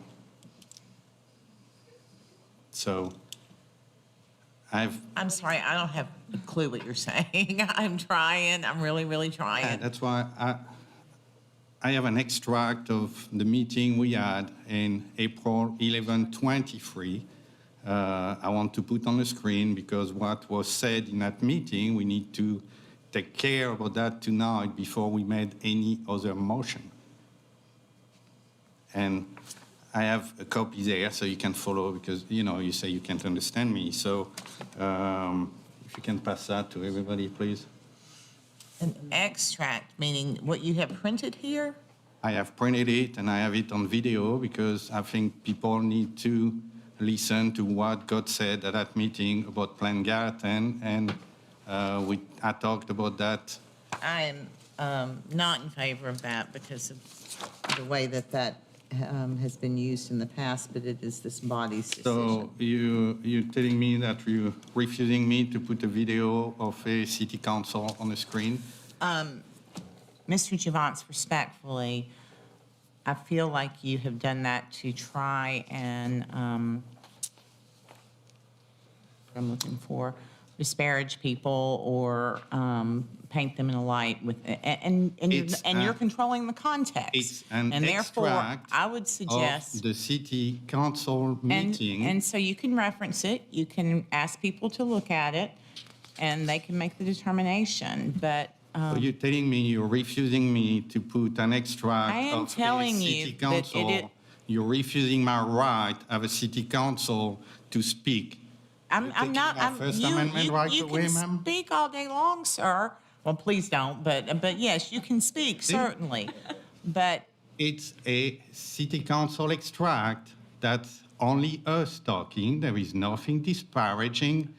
I don't know this because before that has not been the if, case. If there's something disparaging, I will resign from my seat right away. Well, I that's appreciate that's that. nice enough for you. So I would like to put that on the screen, please. Bonnie? What does this have to do with what we're talking about? Don't know. That has exactly everything to do with what we're talking. Well, I'm sitting here trying to read this transcript, which I would think would tell whatever it is that you want to show, but But I think the public need to be able to see what we're talking about. So I would like This to is a put year that on the ago. screen. is this body okay with this? I still don't understand what's going on. I don't either. He wants to play some video from a meeting last year. It looks like it's probably he and I having an exchange. I'm sure he wants to try and, or actually, I think SH may stand for, I don't know what this all stands for, but anyway. Appeal to our attorney? I can't. I mean, what do you want me to say? Y'all either vote, y'all either allow them to do it or don't. I can't tell you what to do on that. I don't think I need the authorization of the council to do my job. I'll tell you what I would like to do, and I really hate to do this, but I've seen Mr. Carter walk out, and I've seen Mr. Fan walk out, and I'm gonna have to walk out. May we take a recess, please? Yes, ma'am. Thank you. Let's take a 5-minute recess. We will reconvene at 7:46.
First Valentine's Day. Okay.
everyone could have a seat, please. We've gone a little longer than 5 minutes. We had to give everyone a chance to get to the restroom and back, so I appreciate your patience.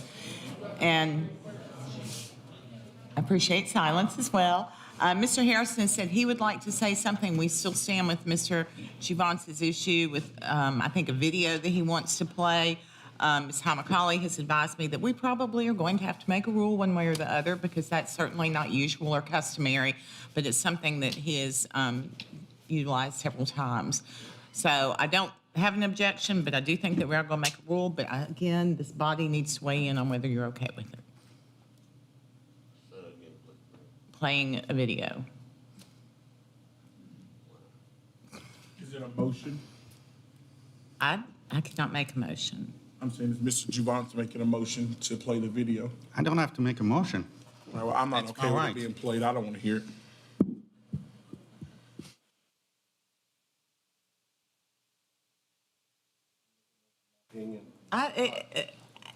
I hate to make the determination. As I told Susan, it's not usual or customary, and she says, but we don't have a rule one way or the other. I'm sorry, Ms. Hamacali. I try never to call department heads by their first name, but I know some of them very well, and it comes out. So,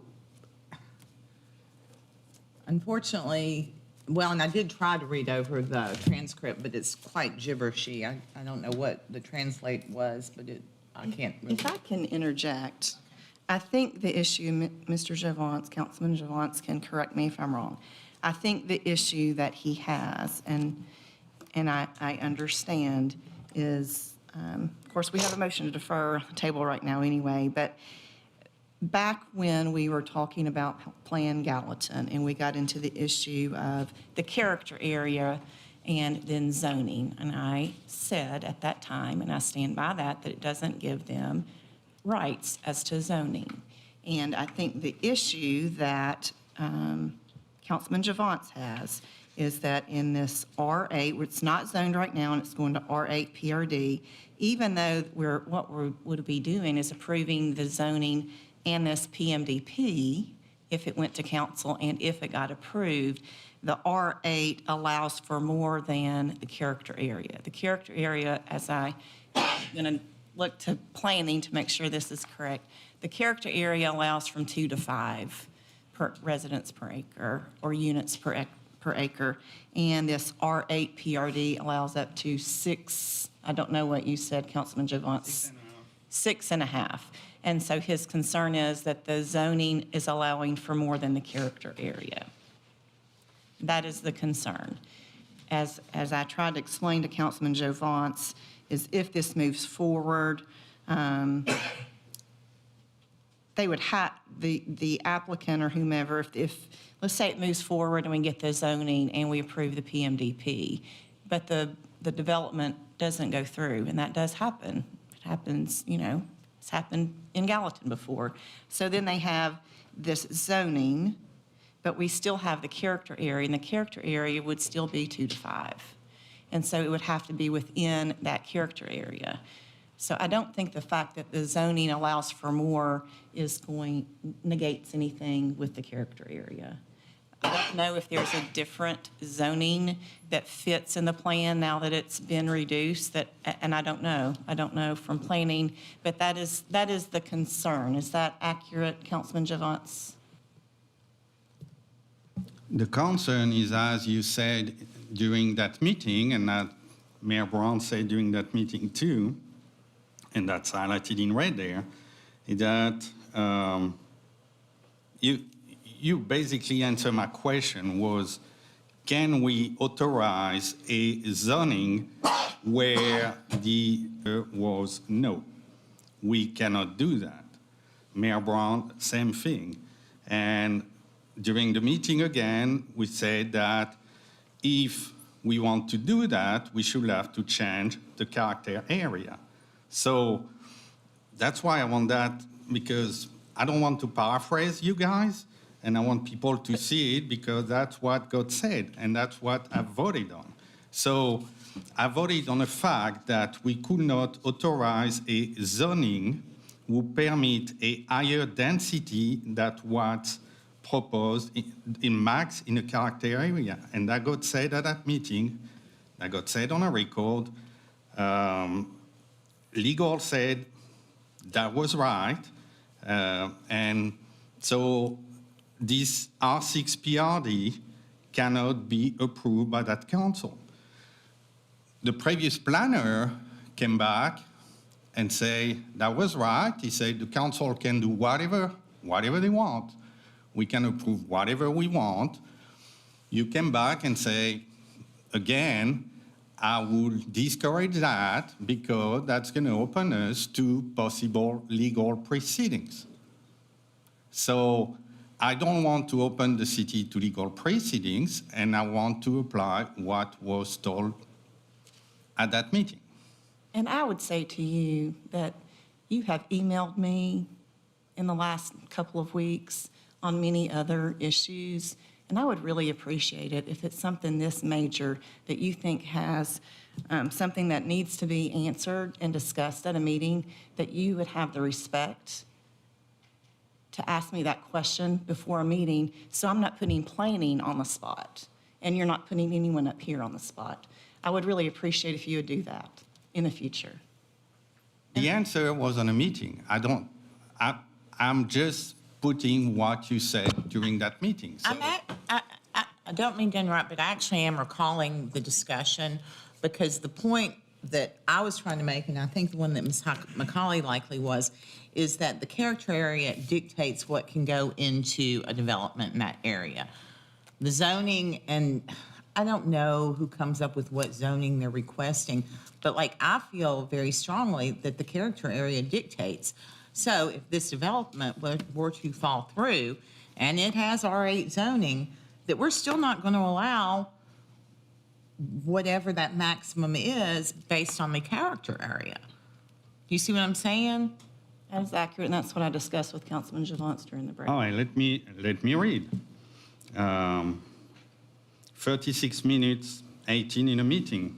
I asked, so that means that on the suburban area right there, we are not going to be able to give zoning authorizing more than 5 units per acre. Susan answered, right, that's correct because the zoning will go with your character area. Mayor Brown, you want more dense, you will have to change the character area, and that will have to go through both council and planning. Minute later, because I want to make sure that I was understood. I want to make sure we are on the same page there of what I understood so that we go back to the farm, the green farm. It's 5 units maximum per acre. If they come and request a zoning who allow for more than 5 units per acre, we are not going to give them that zoning. Susan, unless you change the character area. Page Brown, unless I change the character area. My question was clear. That was clear. There was no... I think that you are trying to insinuate that in some way that both of us were trying to be misleading, and that's not it at all. No, I'm not saying you're misleading. And at this point, you have to go back to that point in time when we were talking at that meeting, and this is actually quite a ridiculous discussion, not relevant to this at all. But if you go back to that meeting and to what we were talking about, we weren't thinking in terms of a specific zoning and how it translated to the character area. We're talking about the character area and the number of units that are allowed. And you know, if the specific zoning were the issue, that's probably something that we could have addressed along the way.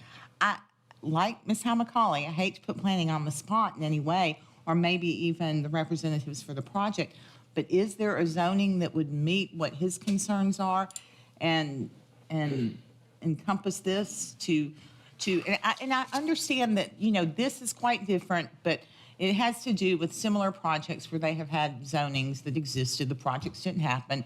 Years later, somebody comes back and says, I have rights because it has this zoning. So I understand that. But in those cases, it has been consistent with our land use plan. So I mean, I'm a civil engineer, so I'm not an attorney. I'll say that first. But it's been my experience doing this for 35 plus years. When you have a planned residential development and you have an entitlement, that fixes what you can do with the zoning. It fixes the density. You can't change that arbitrarily. Because It's the fixed PRD. when it's approved. And it's fixed, currently, what we're talking about is 2.58 units per acre, which is in the low range of the 2 to 5 units per acre in the Plan Gallatin. So I don't really understand the question here, because once you get the entitlement for the planned unit development, the planned residential, it's fixed. You can't change it. The council, if it were to be changed in the future, the council would have to approve that change. And I explained that to Councilman Javance during the break, but he disagreed. Because I asked you a simple question and you gave me the answer was that we cannot approve any zoning who permit a higher density than the character area. And again, that was recorded, that's black and white. And that's relevant because if that's the case, we cannot approve R6 PRD, R8 PRD was actually technically a R6 PRD. If you look at the exemption on they gave on the loads. The zoning is going with the PMDP. Yeah, it's not And the independent. PMDP is not approving up to the max of the R8 PRD.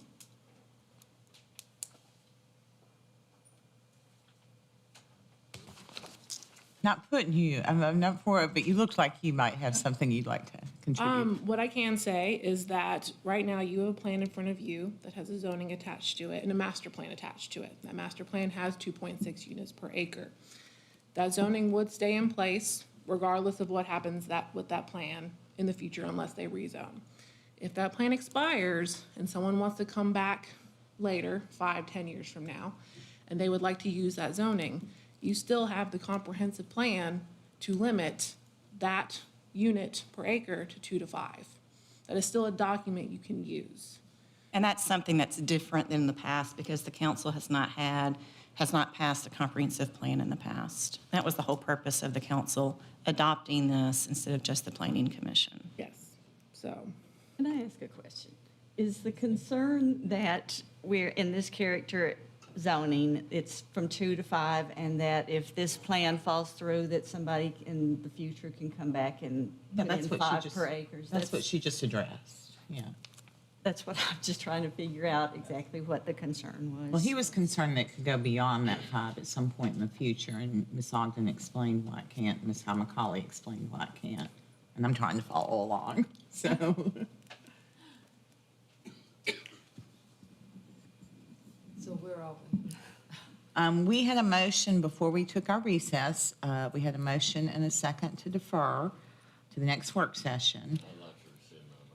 Okay, Mr. Fana said he would like to rescind his motion, but that would require whomever made the second, which would be Ms. Love, rescind. If you Need to withdraw Well, if you want to. I will withdraw because there's not a motion now to have seconded.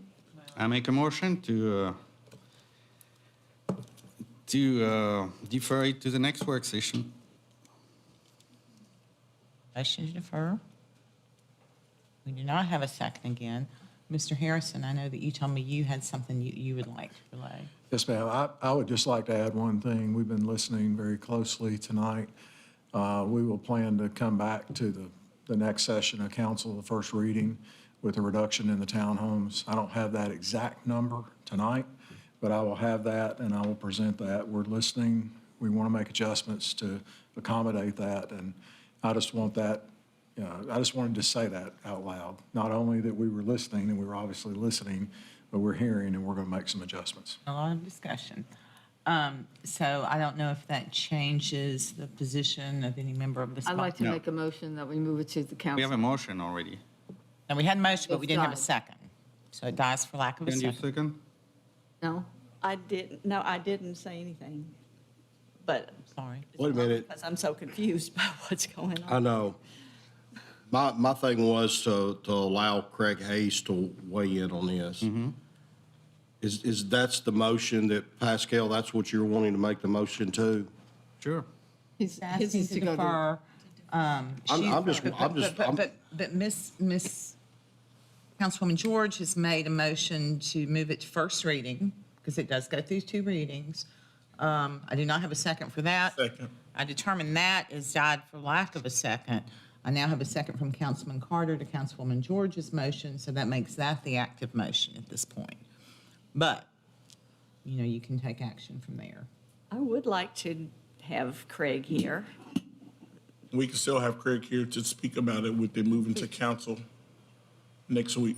Well, the only thing is if he comes back with a number that's not what we really like, then we could vote down off of a number he presents us. It gives him another opportunity, the only thing I'm thinking about.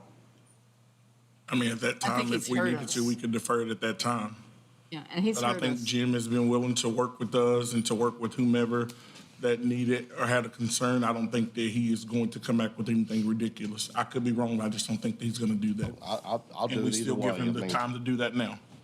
I'm still saying that I don't like the townhouses, and I would like to keep this at 2 units per acre. Well, Linda, that's kind of where I'm at too. So are you willing to move it on to council with him hearing that? Well, in hopes that that Jim will come back with that. I agree with Sean that we should defer to work session just to give us more buffer, so. Okay. That's not what he said. He said. A motion, a second, rescinded, another motion not seconded. Right now, we're still on first reading, and I do not have a motion to defer. Did Linda did you just second? I seconded Eileen's I think motion. that we've got Eileen's motion to send it on to council right now. So if we want to defer, we need to vote down that motion to be able to make another No, motion. you can still make a motion to defer. I am making a motion to defer to the next work session. Right, I'll second that. Another motion by Councilman Juvent, second by Vice Mayor Love on the deferral. Any comments? Let's vote on that. All in favor of deferring to the next work session, please say aye. Aye. Opposed, say no. No. Okay, that passes 4-2. Okay, passes 3-2. Why would you abstain from such? So it was 4-2 for real? Okay, Councilman Carter and Councilwoman George against. Right. Am I right on that? Okay, so it is deferred. Thank you. Thank for you your all input. for your We'll see you in 2 patience. I weeks. know everybody is probably ready to go home at this point. Thank you, those with this concern for Lot 4, for sticking with us this evening. Let's move now to item 2, which is ordinance 02402-9, rezoning 16.6 acres from the R40 Low Density Residential District to R20 Low Density Residential District and CS Commercial Services District to MRO, Multiple Residential and Office District, with a preliminary master development plan for the Woods Ferry Residential Development located east of Woods Ferry and west of Highway 109. And Ms. Ogden.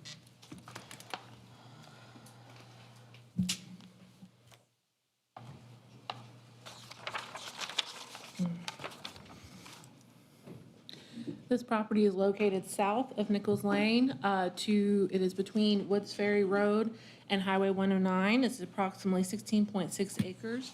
They are requesting to rezone this property. It is currently split zoned between R20 Low Density Residential, R40 Low Density Residential, and CS Commercial Services to the MRO Multiple Residential and Office District. This is for 31 single-family detached residential lots and 53 single-family attached residential lots. Keep in mind, this is MRO zoning. They are including some exceptions with this request when it comes to lot size, setbacks, and architecture. This is similar to the Oxford Station development along 386 and along Hollow Pike.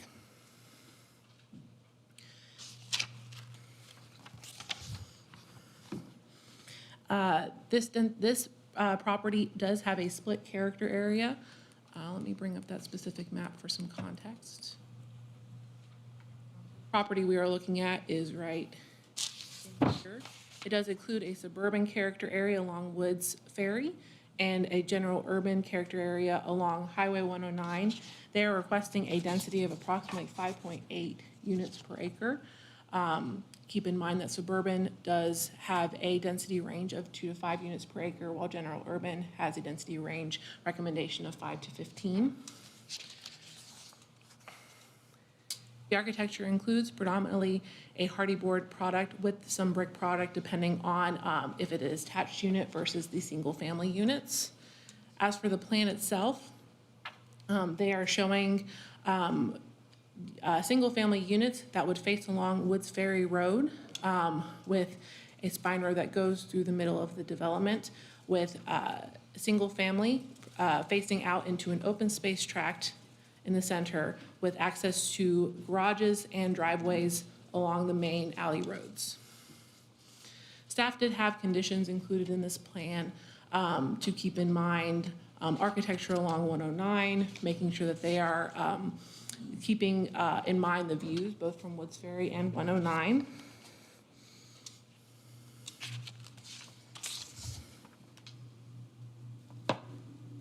They are also providing buffer yards as required by the code, and there is some floodplain on the rear of this property. That area was, a portion of that area was taken out for the density count as is required by code.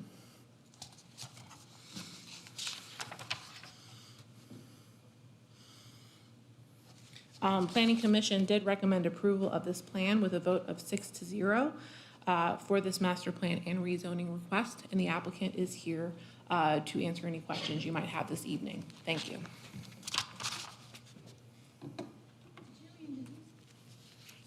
Yes, ma'am. Say that this is more units than the character area that they're asking for? So this is split character areas along, and we did include that map at the end, and that's why I wanted to bring it up. The character area in yellow is the suburban, and that's along Woods Ferry, and that's the 2 to 5 units per acre recommendation.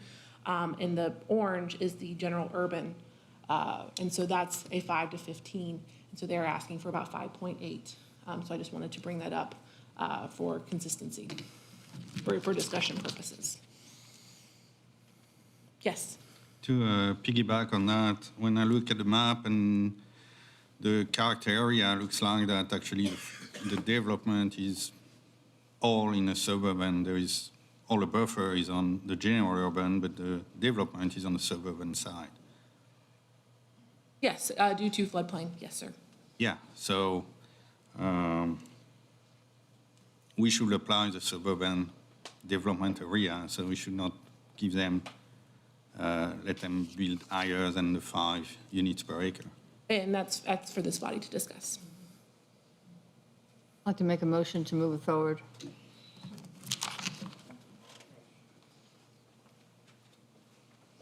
Motion by Councilwoman George to move it forward. Second by Councilman Carter, opening the floor for discussion, questions. Councilman Javance. Thank you, Mayor. So, go back to what we just said. If everything in the suburban character area, that should be limited to 5, so 586 doesn't work for me. And again, I'm looking at the exemption they ask, who's becoming just ridiculous. The minimum lot area on the single-family residence should be 6,000 square foot, and they ask for an exemption to get the lot at 2,243 square foot. That's 3 times lower. The town-owned minimum lot area, it's so at 6,000 square foot, and they want 1,233 square foot lot with a width of 18 foot between lot. 18 foot. Where are we going to stop? I don't know where we come with all these exemption. Because if I look at the zoning ordinance,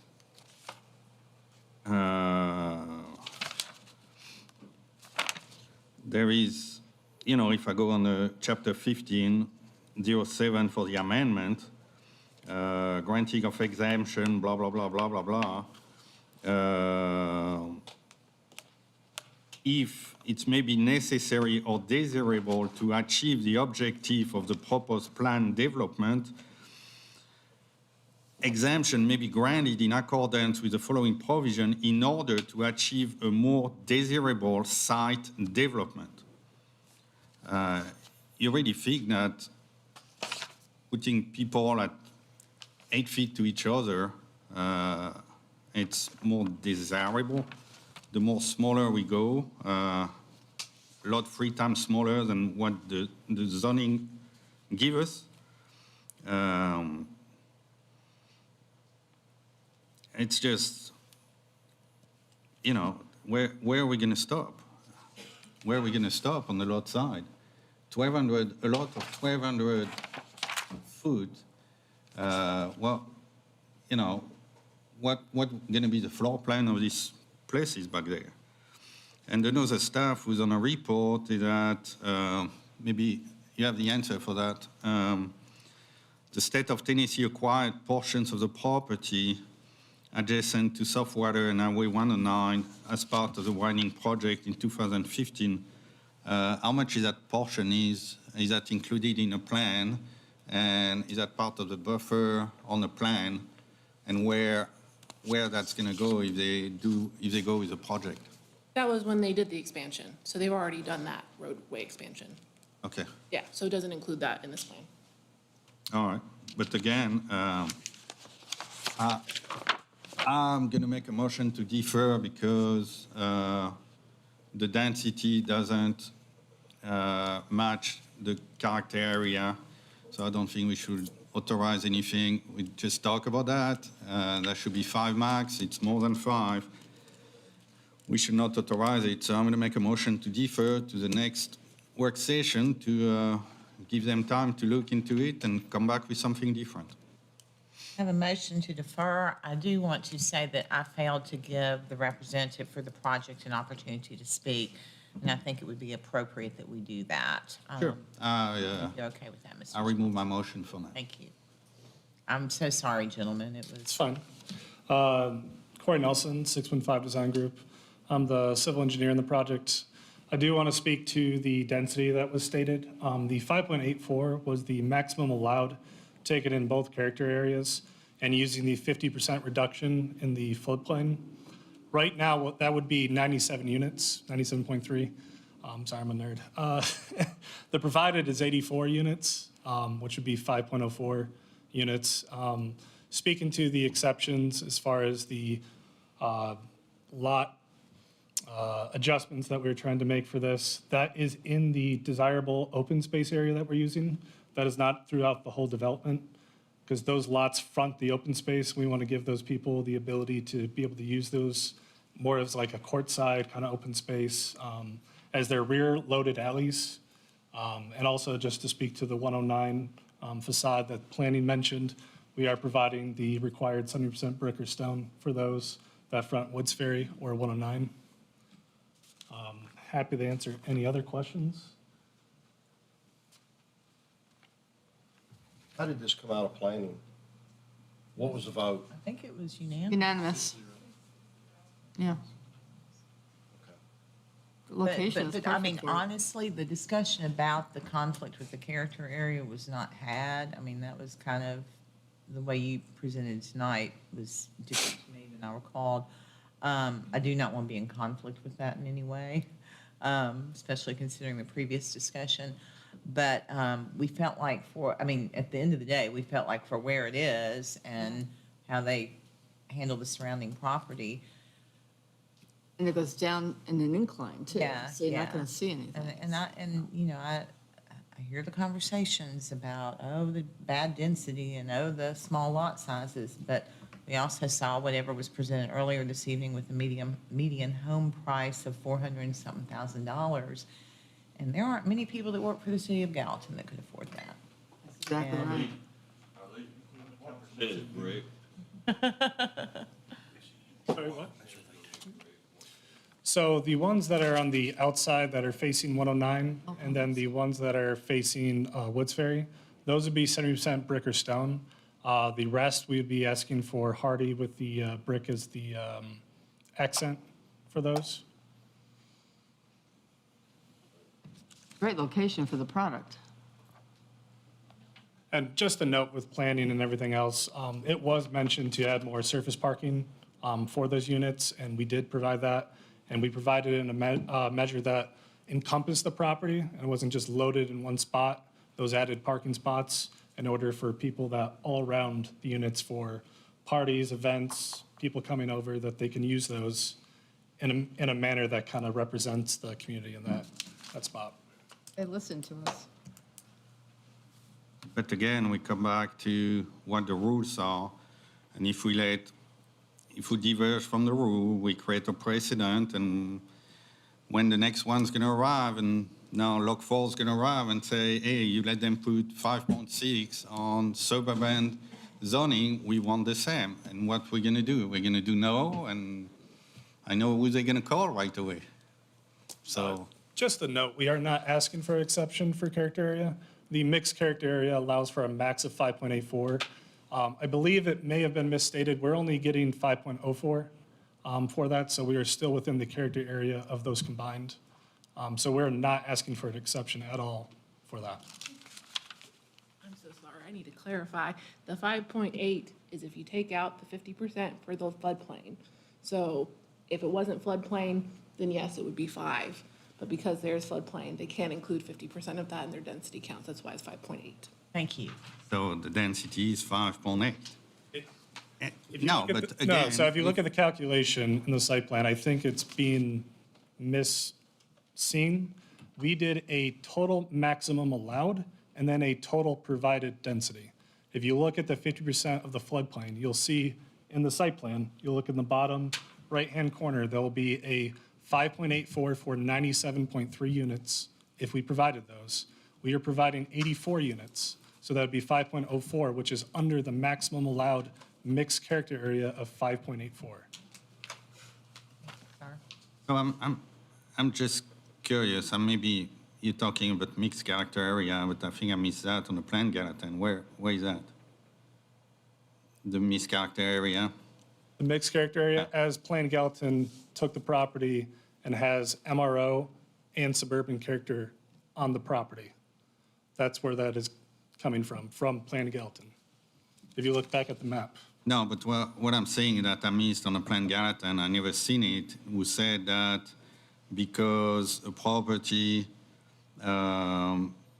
has dual character area, we can change what's on the side and use something on the other side to get a higher density. I haven't seen that yet. Maybe I'm misstating because mixed use is also in the word I'm using when I'm saying mixed character area, meaning there are 2 character areas on our site, and we're using the area for one area, and then we're using the area for the other area to get the allowed density for the property, only using the character area that has been provided by Plan Unit Gallatin. So you're using the formula for the one and the formula for the other, Yes. and then combining the 2 parcels. Yes, and to if you, create. if you notice that the MRO, the red one, that's all in floodplain. So we're only using 50% of that allowed as well. And then with this suburban character. So there's no exception being asked. There's no mixing. We're not adding, changing, modifying that. We are using what has been provided for this parcel. And suburban covers that. So, Yes. I mean, So how many units you have on the general urban? How many units we have on there? Yeah, on the part with general urban, because when I look at the map, looks for me, but maybe I'm wrong, and I can be wrong, that's all you're building on a suburban character area. There's nothing on the general except buffer yards and flood. Well, also in the suburban character area, we're utilizing a central open space that we necessarily did not have to provide in that area. We could have moved it to that MRO, but in that, we are cluster allotting towards Woods Ferry, since these are going to be private roads. 100% of the maintenance is going to be done by the developer. That's not my question. So zero, it's zero. So you But have what I'm saying is the zero, you have reason is for the everything cluster on allotting. everything on a suburban character area. All your buildings are on a suburban character area. That Correct, but we have a parcel that has mixed use character areas provided for this. Yes. We're using the whole site for density, just as is allowed in the ordinance. We're using the cluster lotting that is fronting Woods Ferry, so 100% of those units are in the suburban character area based off the map. Or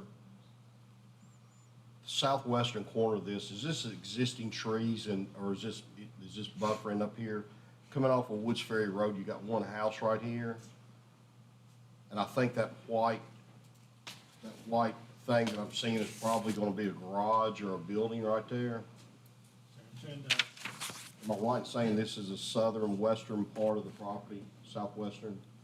Yeah, the southwestern property, those will See that be, house down here, that single-family house? yeah, that's going to be with the landscape buffer. That's going to be provided trees right there. Are you talking about fronting Woods Ferry, correct? Yes, sir. Yes. So this right here is not existing trees, that is the buffer that you're putting. Is that a type 30 buffer, or what is that? I would have to I look just back at want the to make plan. sure that Yeah. that's buffered well Yeah. between that neighbor. Okay, that's my I question. can't recall off the top of my head, but I'll look into it.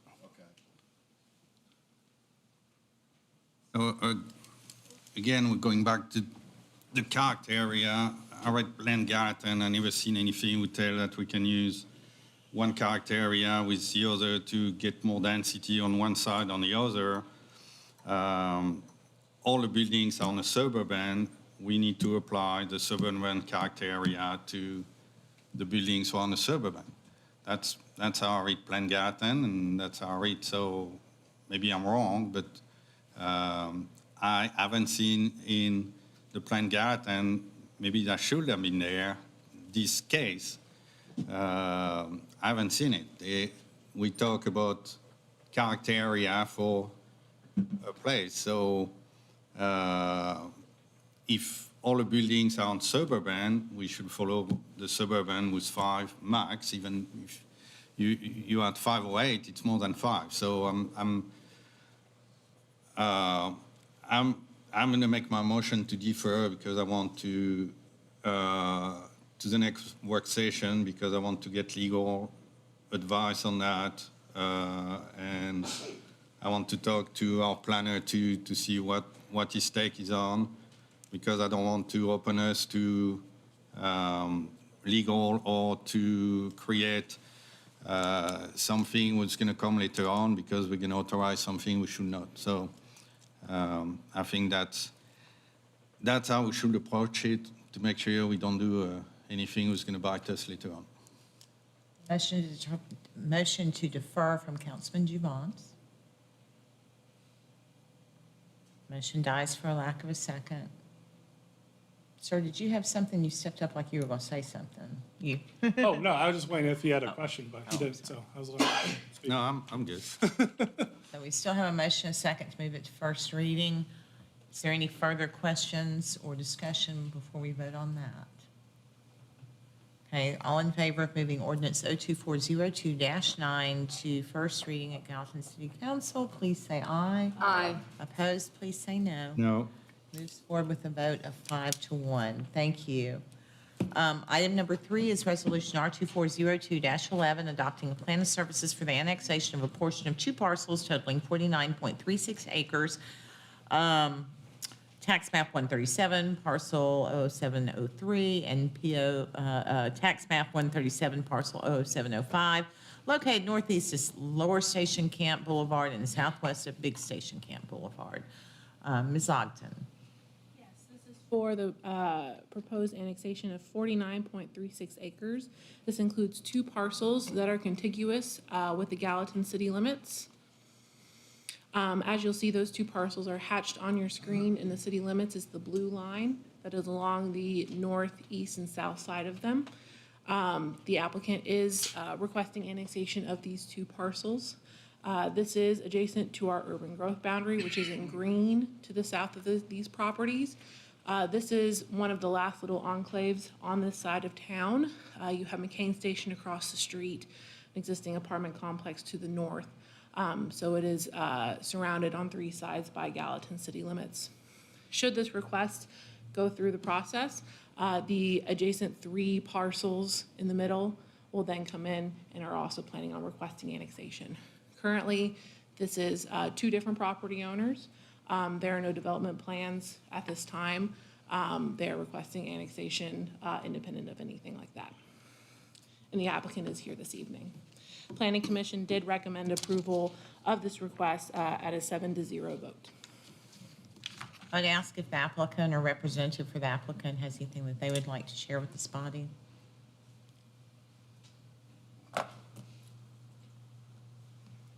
Good evening. My name is Clay Haynes. Address here is at 106 Public Square. Provide a little bit of context. To the north, you have a dense multifamily. To the south, you have Sumner Station Hospital. And then to the east, you actually have a service station and a new hotel that's being built. Two primary reasons that I would share with you tonight, both of which relate to continuity. First is continuity of service. Gallatin Department of Electricity has confirmed that if this annexation goes through, that they would provide service to these properties. Currently, they're serviced by NES. They are literally the last electric meters serviced by NES.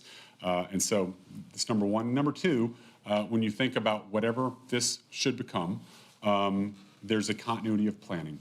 And so any future request would obviously come back before this body. We don't know what it would become, but obviously it would come back before you and the Planning Commission. So happy to answer any questions. Questions for Mr. Haynes? I just have one, because I'm reading the comments on the plan of service. And it says, costs associated with the establishment of GDE services to the property will be borne by the owners, developers. Electric service by GDE shall comply with service design requirements, including placing service line underground where required. So I understand the continuity. I understand. I was in planning, you know, because you were there too. When you said that the concern of the actual owners, you know, that if something happened, they're going to be put on the back end to everybody else, where I would not have that. That would not be my main concern there, because we've seen what happened at the last storm. We had everybody was working together, and we had GDE, we had outside electric company put everything together, and I'm sure that GDE will help if needed. But are they aware of the potential cost to bring electricity to them from GDE? We don't have any cost estimates on that, but they are aware that that would be a cost that would be borne by them. Yeah, that would be, I'm pretty sure that would be an FT cost, so maybe they should look into that before. And it's, back there, we know what the plan is. The plan is to go high density there. And I don't blame them to do that, because I drive there regularly, and when I see what's on the other side of the road, I know it's going to be developed. You know, don't have to be smart to figure it out. I know they're going to, when it's going to be annexed, that's going to be high density. So, you know, I think that's going to happen sooner than later. That will be up to this body. Yeah, no, I know that, but you're going to come back to us really soon. I know that. And I have no problem with that. Gosh, What? really? I But think we have discussion. I think it's very disrespectful to Assume. make assumptions of, you know, what this represents. I mean, Well, I mean, I will give Councilman Javance, when you have a hospital as a next door neighbor, Right. and multifamily, Probably doesn't make and great you're sense. on one of the busiest roads, and it is going to be developed. I know. And That's that could exactly be 2 what I'm months, that saying. could be 2 years, that could be 10 years. That's exactly what I'm saying, and I have no problem with that, because if I was living there, I would be the first to bug out of I there. have a motion think we're by in agreement with Councilman that, yeah. Fan to move forward. Second. Or have we already done that? I can't keep up this evening. I have a motion by Councilman Fan, a second by Vice Mayor Love. I guess discussion can continue with that. Good to see you, Clay. Okay, this is resolution R, I'm sorry to be interrupted as well, Ms. Raines, I don't want to be disrespectful. This is resolution R2402-11. All in favor of moving forward to city council first, not a first reading because it's resolution, please say aye. Aye. Opposed, please say no. No. Okay, it passes 5-1. Item number 4 is Resolution R2402-12, annexing a portion of 2 parcels totaling 49.36 acres. It's tax map 137 parcel, wait. Oh, this is, sorry. This is the annexation of the parcels that were just mentioned, located northeast of Lower Station Camp Boulevard and southwest of Big Station Camp Boulevard into the city of Gallatin. Again, Ms. Ogden. This is the annexation resolution that would go along with the plan of service with the previous request. These are the same 2 properties that we have discussed previously. If you have any questions, I'm happy to answer them. Questions for Ms. Ogden? Any discussion here? Motion to move it forward. Motion to move it forward by Councilwoman George, second by Vice Mayor Love. You ready to vote? Mr. Javance. Yeah, I'm going to vote no on that because I think we're still in default to previous plan of service on previous annexation. We are right now at a lower ratio of police officer per capita today than 10 years ago, and every plan of service I've seen coming for the last few years say that the ratio PD per capita needs to be higher or the same, so it's not the case. So I think we're still in default of plan of service for previous annexation, so I will be voting no. Anyone else with any comments or questions? This is Resolution R2402-12. All in favor, please say aye. Aye. Opposed, please say no. No. Passes 5-1. Item number 5 is Resolution R2402-13, authorizing the property owner and applicant to submit an application to annex 3 parcels totaling 106.85 acres into the city located north of Peach Valley Road and west of Woods Ferry Road. Remember that we are in a new process where people basically you're seeking permission to apply for annexation, and that's what this is. With that, Ms. Ogden, and I'm sorry it's such a long night for you. This is poor thing. So this is for 3 parcels north of Peach Valley and south of Nichols Lane. This approximately equals 106.85 acres. This is the first step in the annexation process. They are asking for permission to apply to annexation. This is merely just the first intro to this request. They did provide survey documentation, and here is some context with city limits shown on the plan in blue, and the hatched area being 3 parcels that are requesting annexation. Should this body move this forward, I would request that you move it forward to the next council committee meeting, because you will be presented the annexation study at that time, so not the next city council meeting, the next council committee meeting, 2 weeks if you want to move this forward. Thank you for the reminder of the process. It's always, well, I should say it's still confusing with the new process because it seems like it seems like it should go to planning at some point in there. But anyway, so this is resolution asking for permission to apply. Are there any questions? Motion by Councilman Van, second by Councilwoman applicant? George. I'm sorry? Oh. No, you may. I'm so sorry. If you would like to, Mr. Kirkpatrick, welcome to the podium. Joe Kirkpatrick, 1287 12 Stones Crossing, Goodlettsville, Tennessee. This is part of, this is the part of this farm that's not in the city. Parts of it are. It's a much discussed piece of land. 131 acres is what it will be in total once the 106.85 presumably is annexed into the city with your consent, of course, or respectfully. That's it. That's all I got. Thank you, Mr. Kirkpatrick. Any questions for him? Mr. Javance. Comments? No, nothing for Joe. Thank you. You know where I stand, but yeah, because I don't hide it. And again, I think we don't need to get more land. We think we need to catch up with our city employees and our personnel before we take more. I got last week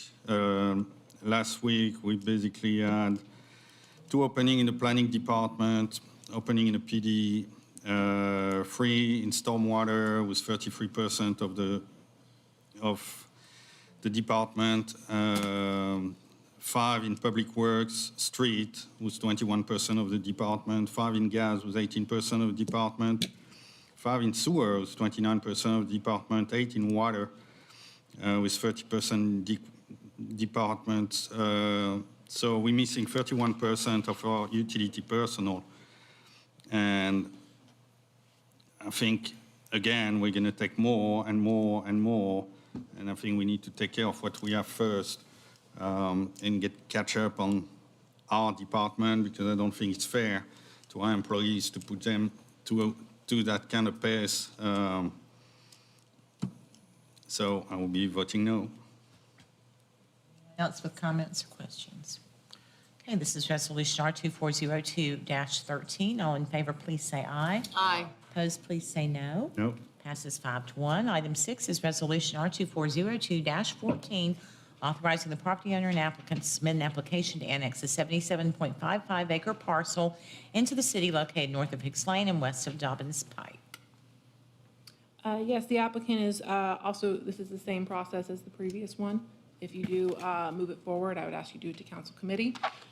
This is for a 77.55-acre parcel adjacent to Hicks Lane and Dobbins Pike. The applicant is requesting to start the annexation process. This property came to Planning Commission probably about 2 years ago initially, and did not finish that process. There was a single-family development included with that at that time. There's no development included at this time, but that is the current request this evening. On your screen is the city limits boundary. It's adjacent to the park right here, and that's their contiguous point. Thank you. Okay, and the applicant is here this evening if you would like to add anything to that.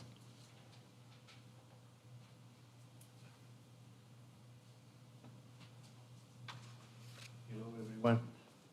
Give us your name and address for the record. Hello, my name is Juan Calderon, 520 North Water Avenue, Gallatin. Sorry, it's my first time over here. So I wish I can get the support for everyone. Kind of a little nervous. Well, I will tell this body that I spoke to Mr. Calderon today. I've known him a long time, and I said, this body's going to want to know why you want to annex. And he said, look, I think I'm better to be in the city. I want city services, and at some point in the future, if I do decide to do something with this land, I think it's better for it to be in the city. And I think that's probably why we're seeing a lot of annexation requests. I will tell you all straight up that I told Mr. Calderon, if you do ever decide to sell it, let the city know, because it is adjacent to our park property, and I think would be great access to Dobbins Pike if we were able to acquire that for a reasonable price. No. I have a question. Are you the same developer who wanted to annex this 2 years ago? He's the property owner. No, I'm not a developer. I just don't want You're to. the property owner that asked to be annexed 2 years He ago. has cattle. Mechanical. Are you related to Juan Calderon that's the minister? Yes, he's my uncle. Okay. His uncle helped us start a pallet company years ago. I will say that if this did come before us to be developed, I would have to vote against it because Hicks Lane is a one-lane road and near 2 schools. So he's not asking for that now, but just if that comes up, I would not vote for it. Sounds like Anyone the else city with- has an interest in it. Question, anyone else with any comments or questions? Mr. Javance? Yeah, same Ms. Love. That came on, that got turned down, so nothing changed in the area. Again, if we annex it, we open ourselves to a development there, so, and for the same reason, the one before, I will be voting no for it. Do you have a motion on this? I can't remember. I think we need to deserve a chance to get it annexed. I'll make the motion. Motion by Councilman Fan, second by Councilman Carter. But you're late. No, you're not turning your microphone on. So motion by Councilman Finn, second by Councilman Carter. Any further discussion or questions? Only thing I'd like to say is we did annex that land down Lock Forward, I think, for protection, and I'm happy with it. And it goes to show you what type of plan that we're working towards, and it seems like a lot of, from what I hear, the neighbors in here, they'll be happy with that, especially pulling down some of the development. I just feel that annexing this, that we control it, and we can kind of control our future. Now, this property is really close to our, pretty much town. I mean, it's just like right there, am I right? Yeah, so I don't have a problem with annexing this and then being able to make sure we get a plan that would agree with. It's not really what we're voting on yet, but We're voting on that. you're just giving them permission to apply to annex. To apply for annexation, okay. Right. Yeah. I'm sure he appreciates your favorable comments. It would be a nice park. Anyone else with comments? Okay, all in favor of moving resolution R2402-14 on to council, please say aye. Aye. Opposed, please say no. Remember, actually, it passes 5-1. It does happen, as Ms. Ogden explained. I wasn't clear on the last one. They will actually come back with annexation study, and then you will be allowed, I guess we vote again to allow them to apply, or with the annexation study. That comes, and then it goes to planning, and then it comes back through here. It's a long process, but this is the first step, so. How many times I gotta come more? Oh, we'll try and go easy on you. Could be a little You can shorter. take a break for a minute, yeah, for a couple of weeks, so. Thank you. Thank you.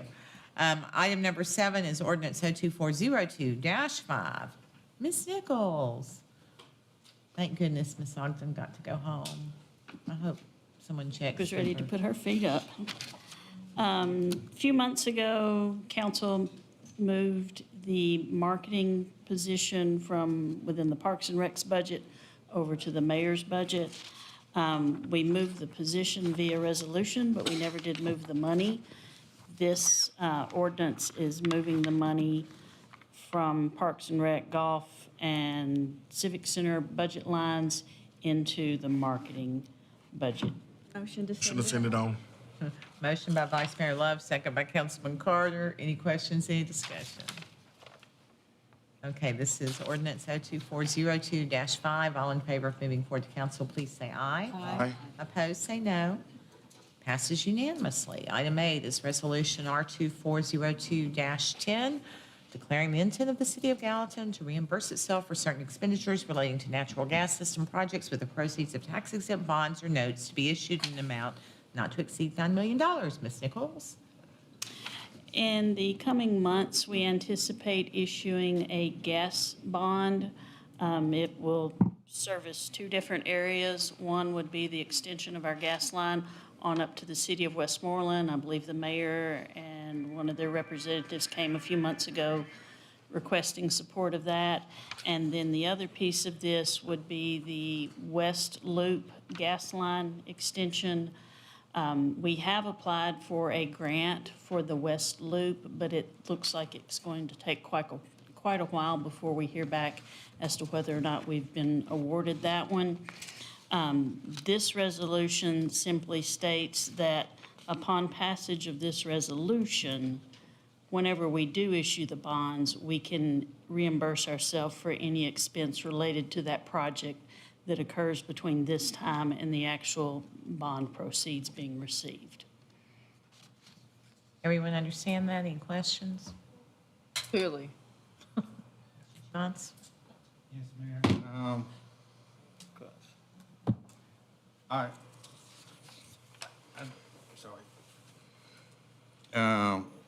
I don't like to authorize things without having a real plan of what's going on, because it's $9 million on a bond and how much it's going to cost us on the city finance if something goes wrong or if we don't get staff. So it's kind of putting the cart before the horses. So I would really like to see the project and how much it's going to cost and having a real number before authorizing anything. So I'm not going to agree with that.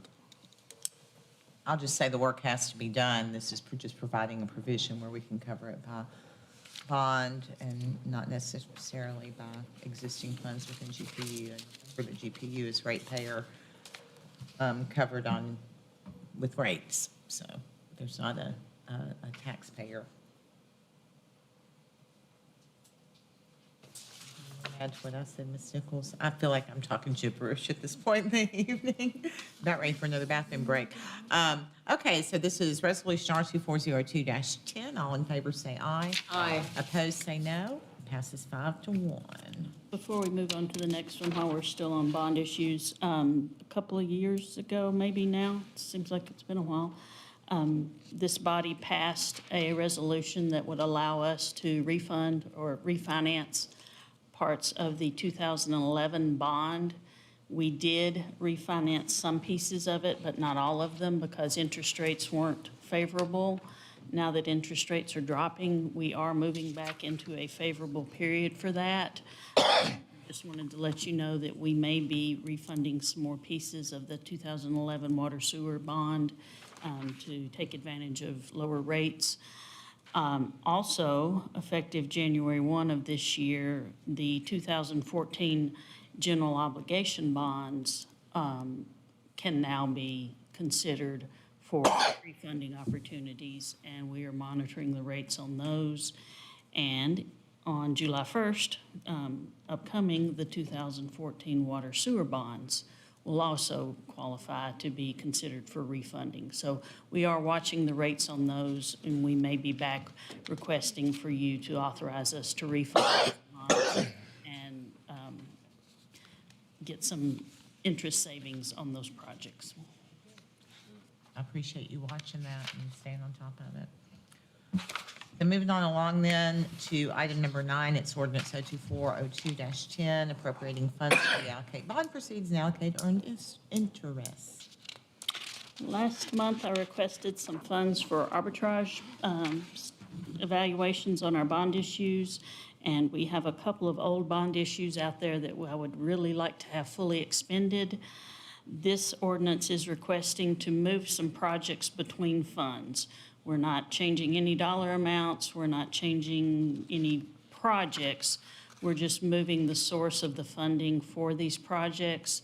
We want to move projects into the bond accounts that are moving more rapidly than some of these slower moving projects. And that is to help keep our arbitrage findings to a minimum. Motion to send to council. Motion by Councilman Juvance. Second. Second by Vice Mayor Love. Any discussion, any questions? This is ordinance 02402-10. All in favor say aye. Aye. Opposed say no. Does pass unanimously. Thank you very much. Thank you very much. Item number 10 is ordinance 02402-7. Chief Beeman appropriating $7,635.53 for repairs to fire staff vehicle. Well, thank you, Mayor. This ordinance is appropriating money from recovery to the fire department's vehicle repair line item for one of our vehicles that was damaged during the tornado of December of 2023. Second. Motion by Councilman Fennell, second by Vice Mayor Love. All in favor say aye. Aye. Opposed say no. Does pass unanimously on to City Council. Item number 11 is Resolution R2401-9. Again, Chief Beeman authorizing the Gallatin Fire Department to apply for the Assistance to Firefighters Grant. I do hope you'll mention the thought of the project that you might pursue. Yes, ma'am.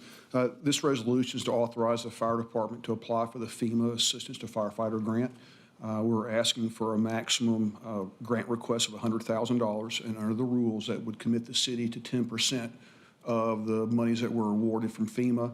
We're looking at entering into an agreement with the city of Hendersonville and Goodlettsville in a regional application to help offset the cost of EMT and paramedic school for our employees, not only here, but the other two cities. And then in addition to that, to apply for a micro grant for equipment. However, with the micro grant, it's 100% grant funding for that, so there's no match from the city. Motion to send. Second. Motion by Councilman Fan, second by Vice Mayor Love. Any questions, any How does discussion? that help us going with Hendersonville? Because there's more. Yeah, a regional grant, when they're evaluating the grant applications, regional grants take higher precedent over individual grants by a Because single you're agency. helping more departments. And basically, the federal government looks at this money that we're spending helps more than just one organization. And the more you can show that, the higher your score is during the evaluation process. Luck. All in favor, please say aye. Aye. Opposed, please say no. Very confident. We have already done item number 12, so we can move to other business. Chief Beeman, I was able to read, I'm sorry, have you turning in circles? I was able to read my notes that I couldn't read at the beginning of the meeting. Yes, And ma'am. it was Explorer competition. So before Oh. you take a seat, you might just go ahead and Yes, mention that. ma'am. This past weekend, our Fire Explorer group, and what I'd like to do is briefly just highlight two of our youth programs. One's the Fire Explorer group, and that is a group, it's a division of the Boy Scouts of America for youth, men and women, young adults that are 14 to 21 years old, that learn about different professions. They also, we emphasize character building, teamwork, leadership, and our group traveled to Gatlinburg and participated in Winterfest. And at Winterfest, they had several events that they competed in, from how fast can you don your turnout gear or your coat, helmet, boots, and pants, to how fast you can deploy a fire attack hose lines from a fire hydrant, to how can you rescue a downed firefighter that's trapped in a narrow space. They competed in those events over the weekend, and they had teams from 17 states with staff as far away as Hawaii that helped to put that on. While we really didn't place, I will say this, watching the kids participate, and they each had to dig down deep, because there were at times, and they said, I can't move, I'm done. And we told them, you got to keep going. And they were able to find that inner strength and keep going. And I saw them grow as individuals, and they grew as a group. So I'm very proud of them. And that was a very rewarding experience to see them participate. I think I'm going to pull rank on Chief Woodward next year and go back with them, because I had a really great time with them. And I just want to highlight one other program that we have is our high school fire science program. And if you didn't know this, we have the only dual enrollment fire science program in the state of Tennessee. So while they're learning about the fire service, while they're getting high school credit, they're also getting college credit as well. And we have people reaching out to us all the time about how do we get that program started and how do you maintain that over the years. So I just wanted to highlight those two programs real quick while we have the opportunity. If there's any questions, I'm available to answer them. And that is at Gallatin High School, I Yes, believe. ma'am. That is at Gallatin High And you School. and GFD has actually hired someone directly out of Gallatin High School. We've hired 3 so far out of either the high school program or the Fire Explorer program. And I'll be honest, I've got my eyes on about 2 more right now, especially after seeing After them this perform weekend? past weekend. Yes, ma'am. That's tremendous. I'm too old. Chief Andy participates in the PD stuff. So also for my notes under other business, and he may just want to say go home, but Mr. DePriest, did you want to say anything about potholes or crosswalks? Thank you, Mary. Yes, first the downtown crosswalks, as of today, they've all been repaired. They are all operational. Our vendor has reassured us that they are going to work. They actually started the 5-year warranty over again, effective today, which is good news for the city. I mean, it doesn't help when they're not working, but knowing that we're not having to pay for these repairs is a plus. Moving on to potholes, before, not counting today's potholes that were repaired, but since the snow event and rain, there was 699 potholes that had been repaired. That's not counting today's numbers. And that number will grow as the rain from yesterday. They have started opening up again. I appreciate y'all's patience. Our crews have been working hard. We've been putting all hands on deck, basically. Majority of the streets, we've got everything temporarily repaired. There's been several streets we've had to do undercuts just because the base was failing. Hancock, Tulip Poplar, Clear Lake Meadows, Greenwave Drive, those have been already undercut and repaired. Bison Trail, we had to do a lot of, I think, 40 tons of milling fields down there. And I know we was on Plantation Boulevard today and on Greenwave, I forget. We're all over the place, but if you got any questions or concerns, feel free to reach out. But I can assure you our guys are working diligently and working hard. They have not had a break in quite some time, and I would just appreciate you passing on this collective body's thanks for their hard work and Absolutely. dedication and the personal stake that they put in their work every single day. And I will also say that I had to drive to Brentwood in the rain Saturday. Gallatin is not alone. It's A lot better everywhere. than Nashville. I drive to Nashville every day for work, and I'm a whole lot happier when I get into Sumner County and Gallatin. Thank you, Richard. Any questions? Oh, Ms. London. But I'd like to see something on social media maybe that explains about our crosswalks, because lots of times I go through there and there are people that are just waiting to cross without pushing the button. And I've mentioned it to several people who say that, well, I didn't even know that we had those.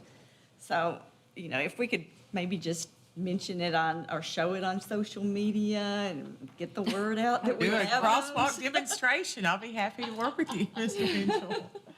Linda, I volunteer you Thank to be the actress. Oh, the actress. There we go. There we go. You can do it. Mr. Javance? Thank you, Mayor. A couple of things.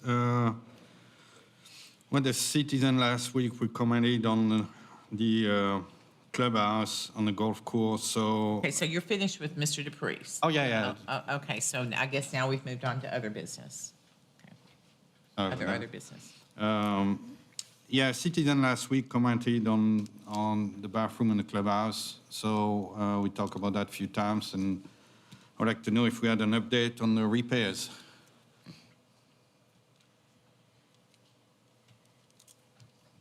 Again, I've asked this body if we can answer, nothing for you, Mr. Brown, I appreciate your willingness to answer the question, but it is helpful if we've got questions for department heads to address them with them before the meeting. If you want them to open them publicly, answer them publicly, then they're prepared, but oftentimes they're just things that can be answered not in a public meeting. But go ahead, Mr. Brown, thank you. It's fixed to go out to bid. We have to bid it, and all the plans have come back, and we are finalizing the plans, and purchase agents, and we'll go put it out to bid. Cool, thank you, sir. And another thing I would push to that body, you probably all follow the bleacher issue, and looks like the bleachers are pushed back for a while. That will not happen right away. So I wanted to get that body, if the mayor could send a letter to the school board and to Mr. Langford, because there is all this money sitting there. If he's not going to pay for the bleacher for a while, if he can put our repair on the track in the high school on top of the list, so at least the money does something, and we don't have to wait 2 more years to be, because on the plan we're on the back of the list. So if nothing happened on the bleacher, that would be nice if he could do this. So. I don't want to interrupt, but nothing, it's not that nothing's happening, it's just there's the delay in the but manufacturing of the steel. I have been talking to the previous school director and the current school director, and you're talking about the track at Gallatin High School, I Yes, think. ma'am. There is no way to repave that track. It needs to be totally rebuilt. Repaving would be not much different than some of our temporary pothole.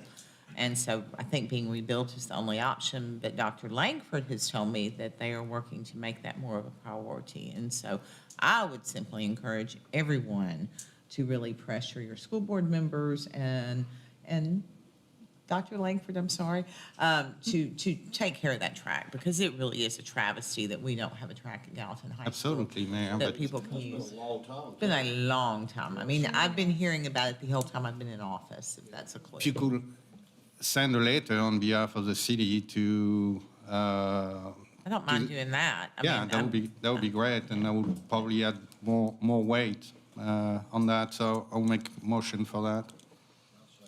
If y'all make a motion and vote, then I can say the council voted to unanimously support investment by the school board in the track at Gallatin High School. How about that? Ma'am.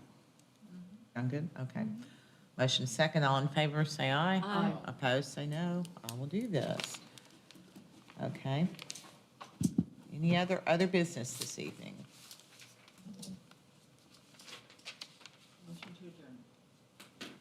Were there any, I'm sorry, I forgot to ask if there are further department head reports. Mr. Rose, please don't quit tomorrow. Our meetings are never like this. That's my other business. I will entertain a motion to adjourn. Motion second. All in favor, say aye. Ladies and gentlemen, thank you for your patience this evening. Have a lovely night. Eat a late dinner and get a good night's rest. Be kind to each other.